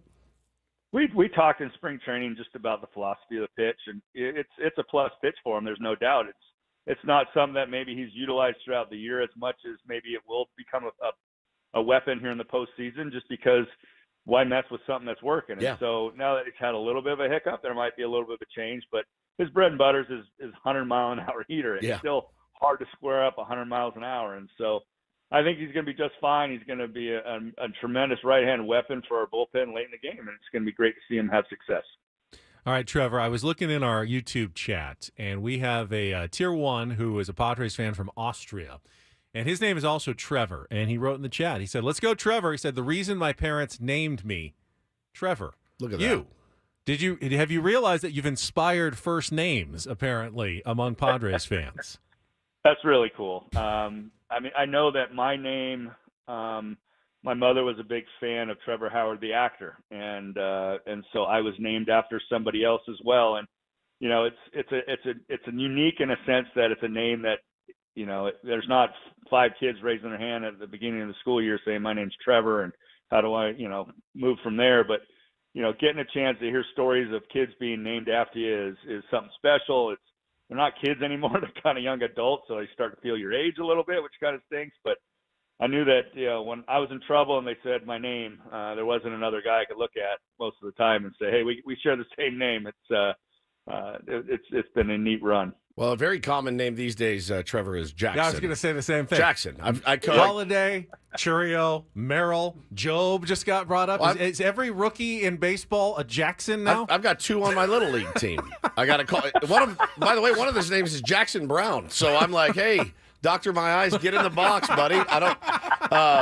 But I got 2 Jacksons, both Jaxons, of course. But speaking of Jackson, Merrill, Paul Skeens, they're head-to-head, obviously. Now, you were a pitcher, and we talk to Brett Boone all the time. He always sides with the hitters. But, you've got some hometown loyalty here to the kid. Jackson, Merrill, or Paul Skeens, who is your vote? Oh, Jackson, hands down. Shocker. What he's been able to do on a daily basis, a premier position. I mean, his numbers are sick. Like, just the power, the on base, the speed. I can't say enough about a young man never playing the position until this year. With the consistency that he's brought to his game. We got a chance to see it in the minor leagues. I mean, he was a big factor in Lake Elsinore's run a couple years back and winning that. Had a little bit of a bump in Fort Wayne, but to see his progression from there, like every time he was in spring training games, he never seemed overmatched. And, you know, to make that jump to the big leagues as seamless as he has, it's a credit to his work in the off season and the coaches around him, and, you know, just becoming a big leaguer. And pretty fun to watch him have that success. Well, and the argument that a lot of people, including us, have been making, Jackson Merrill's played in 156 games. Paul Skeens has only appeared in 22. He's been really good in those 22 games. You are someone who lost a major award based on that argument, essentially. Tom Glavine had a really good 1998, nowhere near what you did, but voters said, yeah, but Trevor only pitched one inning at a time. Tom Glavine was a starter. He had more innings. That was more worthy of a Cy Young. You lost the award on this same argument that hopefully Jackson Merrill wins it on because he's posting every day. Yeah, I think the breakdown in 98, too, was that Kevin Brown had a Cy Young caliber year as well. And so we ultimately could have split some votes and allowed some to go to Tom. But I think my bugaboo was being left off a certain number of ballots for whatever reason. Someone didn't feel, you know, I didn't do enough by being in a short role. So, you know, in this case, it is hard to compare a pitcher to hitter. You know, they're uniquely different. And they're uniquely valuable, as we will see how heavily we will rely on our starting pitcher in the postseason. It is. It's an important role, as is your 5-hole hitter and your center fielder. And so it's going to be hard for the voters to decide. Most of the people that are going to be up for this award as finalists will have had great years and put up great numbers. So I hope it goes to Jackson. Trevor, as always, such a pleasure catching up with you. Looking forward to October. Hopefully we'll see you out at the ballpark, in the gas lamp, wherever, coming up in the next couple of weeks. But thank you so much for your time today. Love it, guys. Thanks. Good luck, Pods, man. Appreciate it. Let's go, Pods. There he is, Thanks, the Hall Hoffy. of Famer, Trevor Hoffman, number 51. My favorite guy, man. He's just the best. The coolest. He's very, very cool. They say don't meet your heroes. If Trevor Hoffman was your hero, meet him. Meet him. It's worth it. Yeah, 100%. And he will absolutely bring it in and welcome you like you guys are best friends. He'll be more of your hero. You'd literally never know that guy was in the Hall of Fame. I don't think he's ever big leagued anyone. Seriously. Not when you're running to him at the gym and he's just working out with everybody else on the machine, taking his turn on the machine. Yeah. All right. Love that guy. And if you missed it, Mike Schilt's going to join Tony and Scraby this afternoon. Give him a little extra rest after getting in very, very late, or very, very early, as it were, this morning in Arizona. And what's up, my dudes? How you doing? There he is. Not going to alibi it. Well, he's going to alibi it because he didn't get much sleep. So he's going to go ahead and skip, and it's later. It's fine. Give those guys a crack at Mike Schilt today. Have fun. All right, we got my Super Saturday lineup coming up in college football. Give you something to watch before the Padres and the Diamondbacks tomorrow. Get to that coming up next year after traffic on 97.3 The Fan.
the line. All right, here we go.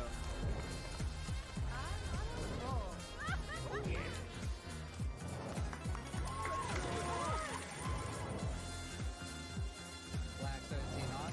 That is my number. All right, hit me. Hamul Casino. Fun above all else.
Winner, one line winner, take the job, pay the line.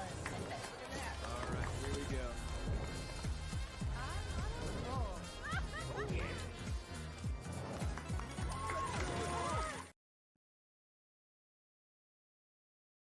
Final weekend of the baseball season. Yes, sir. Regular season. Regular But we know season. the Padres will be playing next week. We just don't know against who, or possibly where, or what time.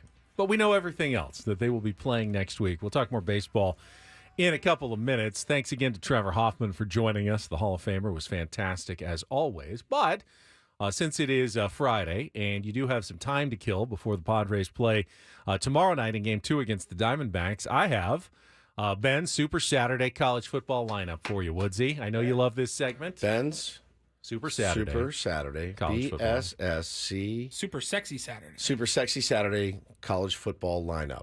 Happy to add a little sexiness to it for you. Let's see. First off, if you want to get up early, starting the day, 9 a.m. on ESPN, we've got number 20 Oklahoma State at number 23 Kansas State. Now, this is a big game because both teams are 3-1, but they both lost their Big 12 opener. So it's practically kind of a playoff elimination game. Yep. Should be fairly evenly matched as well, so I'd expect pretty good game and a good entertaining way to start off your day. I'm actually intrigued, though. It's not a nationally focused game at 12:30. But on FS1, it's Fresno State at UNLV. So Fresno State's gotten off to a 3-1 start. Their loss was to Michigan, but they still have some dreams of being like, hey, win the Mountain West, be the playoff participant from the non-Power 4 schools. But UNLV, they're off to that 3-0 start. They lost their quarterback, though, in that NIL dispute we talked about earlier this week. Now, I don't know if you saw the story yesterday, but the CEO of Circa Las Vegas, who is on TV all the time with his Circa Eliminator, Derek something or other, said, I'll pay the kid $100,000. Amazing. I want to see him. I was waiting for that. I want to see him keep quarterbacking UNLV. Is that all it takes? $100,000? Yeah, I got that in the couch here. Somebody in Vegas has to have $100,000. Yes, right? And he said, I don't know now. Is it just that simple? He's like, okay, I'm back in the lineup. Thanks a lot. And what kind of precedent does that then set for college athletics? Like, will you have players start to hold out and they're not getting paid? Oh, yeah, we've got the first game of the playoff this week. Boosters, would you like me to play? Here's my Venmo. Just start sending it to me. I mean, it's a dangerous precedent to set. This is all a subplot of the game. And don't forget, this is also the first matchup. UNLV just yesterday signed on the dotted line. They're staying in the Mountain West for big money. Fresno State, of course, one of the teams that's leaving the Mountain West for the Pac-12 with San Diego State, and now they're facing off against each other. Pretty interesting Mountain West matchup at 12:30 tomorrow. Yeah, I mean, and there's, obviously the money thing with the casino owner. That's not, it doesn't work that way. I can't just show up at his house and drop off a bag of money. And he's like, all right, I can go back to practice now. I don't think it works that way. Kind of might, though. That's the problem. But There are no rules. Yeah, there needs to be some sort of, what's the word I'm looking for here? Exchange of goods and services It's like, of some sort. oh, that you're going to come do marketing They for can set Circa. that up Right. so easily. They could come out and do an appearance at Circa Now, for $100,000. because it's gambling. Can the NCAA allow that? Right. I don't know, but I'm sure he's got another business here. Oh yeah, I also have a laundromat investment in this laundromat. Come show up for an hour at the laundromat and give you your $100,000. I told you when I was a little kid, I read the Brian Bosworth biography in like 6th grade. It was called The Boz. It was amazing. When he went to OU, now this is before you could do this. This was completely shady. He said he used to make like $1,400 a day to watch the oil derrick go up and down. He would sit in his white Corvette that was given to him, and he would sit back and he would in his car and he would watch it go up and down for 4 hours, and he would make $1,400 a day doing If that. it stopped going up and down, did he need to notify I someone? would assume perhaps? so, but I mean, here's a tip: they never stop unless you want them to stop. So it was insane. It's always been insane. Now it's just insane, and it's out in public. They're doing the thing that they've always done, but now it's just public knowledge. All right, the 4:30. This one was the obvious choice on ABC. Number 2, Georgia at number 4, Alabama. Wowzers! Not much needs to be said. One of the better early season games you're going to encounter in a college football season. I think Paulie mentioned it earlier this week. What was the stat? Crimson Tide, a home underdog for the first time in 07, I think. Yeah.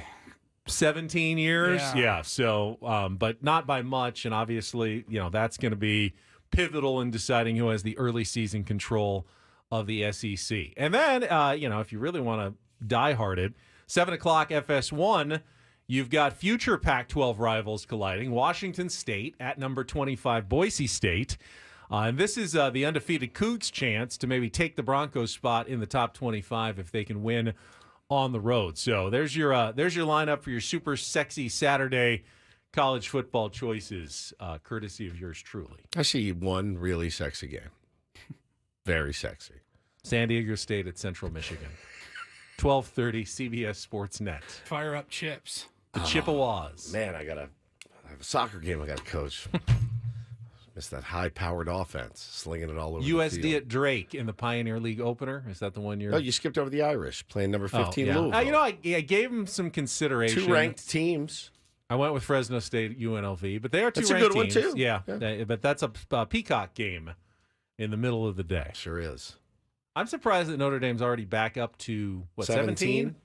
Remember they lost to Northern Illinois? Yes, I do remember that. Thanks for reminding me. Usually they punish teams a little bit more for losses like that. harder to get back into the top 25. Irish by 7. I'll take Louisville and the points. Just can't get it going. That's a quarterback that was, they spent like $2 million on their quarterback. Just quickly, so with the Mountain West teams all signing to stay, all 7 of them, and there's only 7 new Pac-12 teams. Both conferences are now in this race to find at least one more school. According to reports, the Pac-12 is targeting Texas State to be their 8th team, whereas the Mountain West is going after Toledo or Northern Illinois to be their 8th team. None of it really makes much sense, but they're both left one team short of a real conference, and they're looking for someone else that can join them. Like Sacramento State is going, hey, we joined the Pac-12. They're not even a FBS football team. They say, yeah, but we'll build a stadium. We'll join FBS. Just put us in the Pac-12. Sacramento State wants to be in the Pac-12. Yikes. A little different. Yikes. All right, we'll come back. We'll look ahead to the Arizona Diamondbacks series, which still is important for the San Diego Padres. We'll review and revisit the ways in which the Padres do need to take care of some business this weekend Ain't over against yet. the Arizona Diamondbacks. It is not over yet for sure. We'll get to that coming up next. Things with been Ben likes. Woods We have to do. We haven't done it in forever. on 97.3 The Fan. All of that next.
Hamul Casino.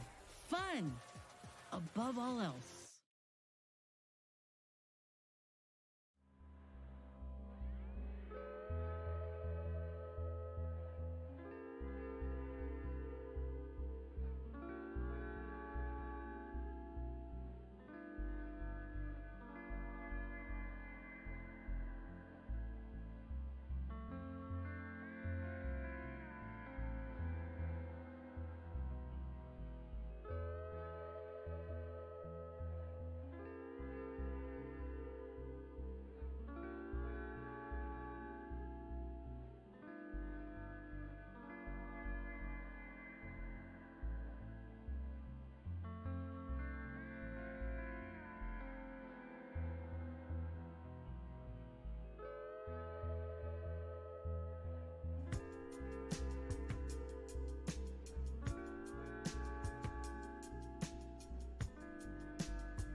get to the preview of this weekend series, Benny, wanted to give a shout-out to our friends over at the Lake Elsinore Storm.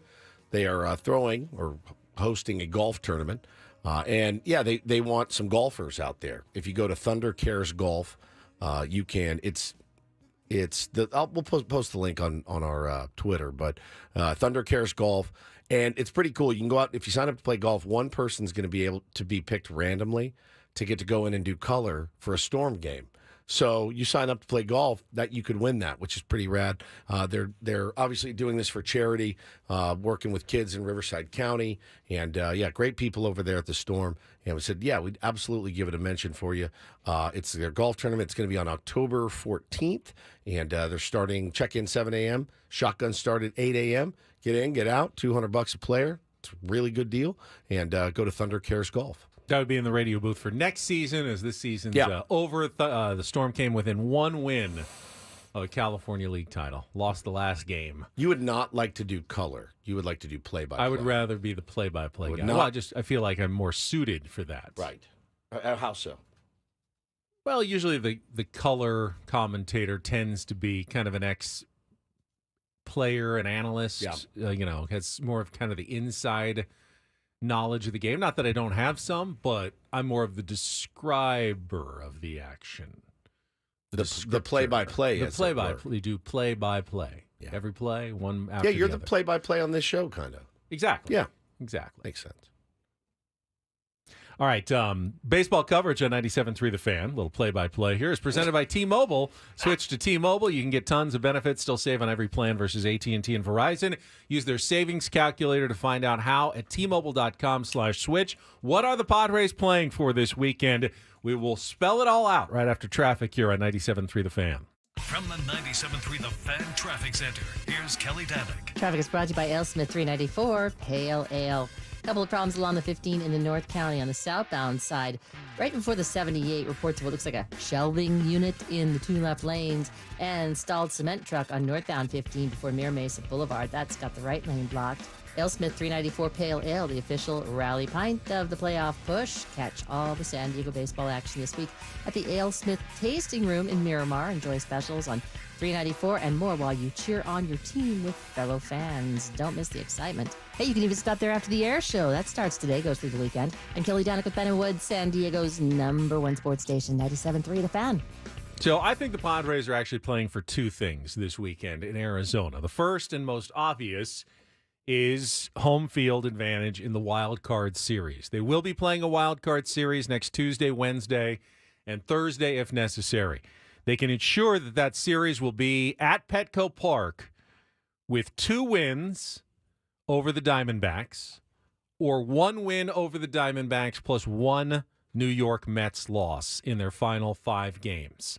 That would assure the home games. That's tangibly what the Padres are playing for, and the sooner you can wrap it up, which is possible even tonight with a win and a Mets loss to the Brewers, you'll have more time to get some guys some rest, give some backups, some at-bats in the lineup, get your bullpen back of the bullpen guys in there, maybe call up a Matt Waldron to make another start, have everyone ready and rested and waiting for Tuesday, and whatever team is going to arrive, start scouting the possible opponents. Obviously, if it takes a little bit longer, you're probably going to have to use more of your starting pitching. They've already decided to use Yu Darvish tonight. Now, he's pitching on the normal 4 days rest, but they're going to try to go aggressively win this first game with Darvish as he makes the start in the opener against Merrill Kelly at 6:40 tonight. Yeah, Merrill Kelly he was injured, I think. He's back now, Ben. He's 5-0 with a 3.71. He's gotten a bit lucky. I think he came out with a cramp after 5 innings in his last start, but I don't think it's something they expect to linger. Why is he? He's only pitched 12 he was games. He was injured for the first half of the season. All right, so 12 games, 12 starts. He's throwing 3.71 ERA right now. Whips 113. I mean, pretty good, but gotten pretty lucky, it looks like. But he throws the whole kitchen sink at you. He's got about 5 pitches that he uses. He's cutter guy mostly, so cutter and changeup is kind of his bread and butter. Keep you off balance, and guys like that. The thing about this team, man, Walker Buehler actually pitched pretty well last night. I do feel like we missed some opportunities on him early. But once he got locked in, I mean, they said his ERA was like 7 in the first inning, and of course we didn't get to him in the first. He struck out one batter. One batter. He's not Walker Buehler That's anymore. right. Padres hit some atom balls. Padres missed some fatter pitches. That kind of brings me to the second thing the Padres are playing for this weekend. Get it on track. That is getting on track. Not that they're totally off track. I refuse to say a team that has won 9 of their last 12 games is off track, but clearly the offense has not been as productive as it was a few weeks ago. They haven't scored more than 4 runs in a game more than once in the last 10 games. Runners in scoring position has been devastatingly bad. One thing I would love to see over these next 3 days in a pretty good hitter's ballpark in Arizona against a pitching staff that has been pretty bad most of the season. I know Kelly's good, but overall the Diamondbacks have won with offense, not with defense. Get some of the little confidence at the plate. Get some guys going. In particular, I keep saying sit Arise, rest him. I want to see Arise go out there and get going this weekend. If he says, I'm healthy enough to go out there, I want to see him go out there, get some hits, feel good going into Tuesday's playoff opener. The more good feelings you can get at the plate, that's what I'm playing for this weekend if I'm the San Diego Padres 100%, as well. No doubt. The Padres have gone just TBA for their next 2 starts. So totally depends on what happens tonight with their game and the Mets game with what they'll probably do from a pitching standpoint the final 2 days. The Diamondbacks have Eduardo Rodriguez scheduled for tomorrow. He has been a very disappointing big money signing after they signed him as a free agent from the Tigers in the offseason. And Brandon Pfaadt, who was banged around pretty badly in his last start by the Giants, I think that was that 11-1 game that they lost. He is going to start on Sunday, assuming those games are important for the Diamondbacks as well. These cats playing for their lives, though, right? They are. Yeah. They are 1 game ahead of the Braves. They are tied with the Mets, and only 2 of those 3 teams will join the Padres in the playoffs. So Fighting for their lives. These are playoff games, essentially, for the Diamondbacks. They probably think we need to at least win this series to get in. Yep. And that is probably what their target is. Padres, of course, need to win at least 1, or the Diamondbacks will catch them and will have the tiebreaker, and the Padres won't be able to host in the first round. So you have to win at least 1. One Mets loss in 5 games would get it done, or just win 2, and then no one can catch you at all. Yep. In these last 3. Again, future is in your hands. You control your own destiny. Don't need any help at all, really. If you just go out and win your ball games, you're fine. Correct. Which is a good thing. It's a good position to be in. A little help would be nice. Haven't really gotten a ton these last few weeks, but go out and handle business. You don't have to worry about it. The rest of the matchups today in baseball that you might be interested in. Obviously, I mentioned the Mets are in Milwaukee. That is Sean Manaea on the mound against Frankie Montas. That's a 5-10 start. The Atlanta Braves are at home against the Kansas City Royals. The Royals' magic number to clinch a playoff spot is 1. Brady Singer on the mound against Max Fried in that game. And there's also one other subplot here, and that is the race for the number 1 seed in the National League. And if you even want to be the number 1 seed in the National League. The Dodgers currently lead the Phillies by a game, but the Phillies have the tiebreaker. So if they finished even at the end, Philly would be the 1 seed. The 1 seed will play the winner of the 4-5 series, which is what we're hoping the Padres are in. So if you're the 1 seed, you're waiting on either the Padres or their opponent. If you're the 2 seed, you're waiting on either the Brewers or the 6 seed in the second round. So some think maybe the 2 seed is a better spot to be over these last 3 games and not the 1 seed, even though you'd be giving up home field advantage potentially in the National League Championship Series. The Dodgers finish with 3, of course, in Coors Field against the Rockies. The Philadelphia Phillies finish with 3 in Washington against the Nationals. So both playing last-place teams. Yeah. Who wants it?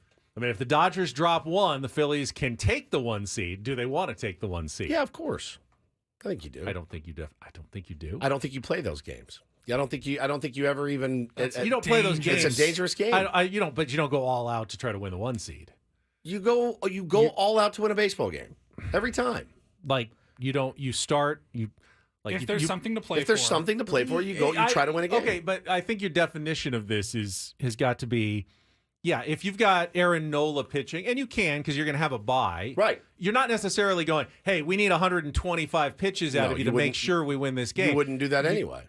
Well, if you're going all out, if it's a playoff game, you might. If you're we're right, which it's not a playoff. So game. you're not playing it like it's a playoff game to win the 1 seed. No, but I'm also not playing it like I hope we kind of lose this game. No, you just never play that game of like. But you're more than willing to use some backups. And, yeah, Garrett Stubbs should see some action. Right. In that sense, I don't think either team is going to go all out for the 1 seed, knowing might actually be a harder road to get to the World Series of the 1 versus the 2. And honestly, I mean, if you're the Phillies or the Dodgers and you're playing that game, that's actually kind of pathetic because you're the 2 best teams. So the way I would roll is like, I think we're the best team. I don't care who we play. That's just how, like, that's the mentality you have to have, not like, oh, God, I hope we get the Brewers. Like, I just don't think you can play that because... And maybe the Brewers are the team that ends up the hottest of anyone. And winning it all. And think about last year. You know, the 84-win wild card Diamondbacks beat the Dodgers. Then think about the year before. The little brother Padres go in and beat the Dodgers. So, I mean, I just don't think you mess around at all. I think you just go, you play your hardest, play your best. You can obviously rest guys and get guys off their feet, which is normal behavior, but I just don't think you play the game of like, I kind of hope we fall to the 2. I mean, you start hoping you fall somewhere. It's probably a mentality you don't want. All right, it's been a while, as you said. I think we missed it the last couple of weeks, so let's finish up with about 90 seconds of things Ben likes. I like the tanginess of the cranberry. I like reflecting. I like old-time rock and roll, too. You know I do. I like NIL. I like my standard, very uninteresting haircut. I do like hearing people talk about how well it's going for the Padres. I like numbers. Oh, I like the bits. I like to be educational. I like when I get up, have a glass of cranberry juice cocktail. I like Adam Major. I do like butterscotch. I like your tweets a lot. I still like this deal. I like to live my life after another famous Benjamin Button. I like when the Padres take 2 of 3 from the Dodgers. I would have liked to have tried something else. I like Darren. I've always liked Darren. I like watching LeBron and Anthony Davis. Sex by the fire at night, that's what I like. Yeah. I like Jake Cronenworth. The last couple of days, I've really liked his swings. I do like horses. I like the Padres lineup. I like when things just flow perfectly. But I like Indian food. I just like a good, honest answer. I've liked what I've seen from Donovan Solano so far. I like that idea. I like 18 games in 18 days. You know, I like where the Padres are. I like that we won as a team. I do all too. of us together. I like to picture people actually in a recording studio. I like the way the Padres play baseball. What I like is the variety of the wins. Yeah. I liked everything about this week. I did like everything about this week. We had a good week here on We did. Woods. Yeah, it was a fun one. We had a lot of fun. Hoping for a great week next week. Obviously, we had a clinching elite. celebration. Yeah. It didn't finish exactly the way we wanted to as Padres fans. In the but playoffs, though. This show, we had Trevor Hoffman on today. It's great. I like Always that. great. Yeah, I like that too. If you missed it, you can always catch it on our various podcasts and go back on the YouTube stream or the Odyssey app. And don't forget, Annie and Elston coming up. They're going to have Brandon Lockridge on the program today. Get to know someone who might play a pivotal role coming off the bench as a pinch runner for the Padres in the postseason, defensive replacement. And then Mike Schilt, the manager's report. A little delayed today, but with Tony and Matt Scraby this afternoon on that program as Tony joins you from Arizona before Game 1 of the 3-game series against the Diamondbacks. Hoping for a good week next week. Before we get to next week, though, now if I tell you this, you promise not to curse. You almost had a slip up I earlier. did. I check swing on an F-bomb. You got a little more production to do Today? Yeah. After the one I already have? Yeah. If you're new to the program, Woodsy loves nothing more than a Friday. Who sent it over? What production. sales rep? Should I guess, or do I know the answer? Throw me the roach before the show ends. Yeah, where is that thing? It's right here. You guys forgot to kiss it yesterday. I don't think we did. Hurry. Time's running out. 15 seconds. 15, 14. Got it. We're all in. I came back and kissed it. Is it before the I left. sales, is it the sales rep? I think it is. If they win, No. Okay. the roach is all powerful. We'll talk to you Monday morning, 6 a.m., right here on 97.3 The Fan. So long, everybody.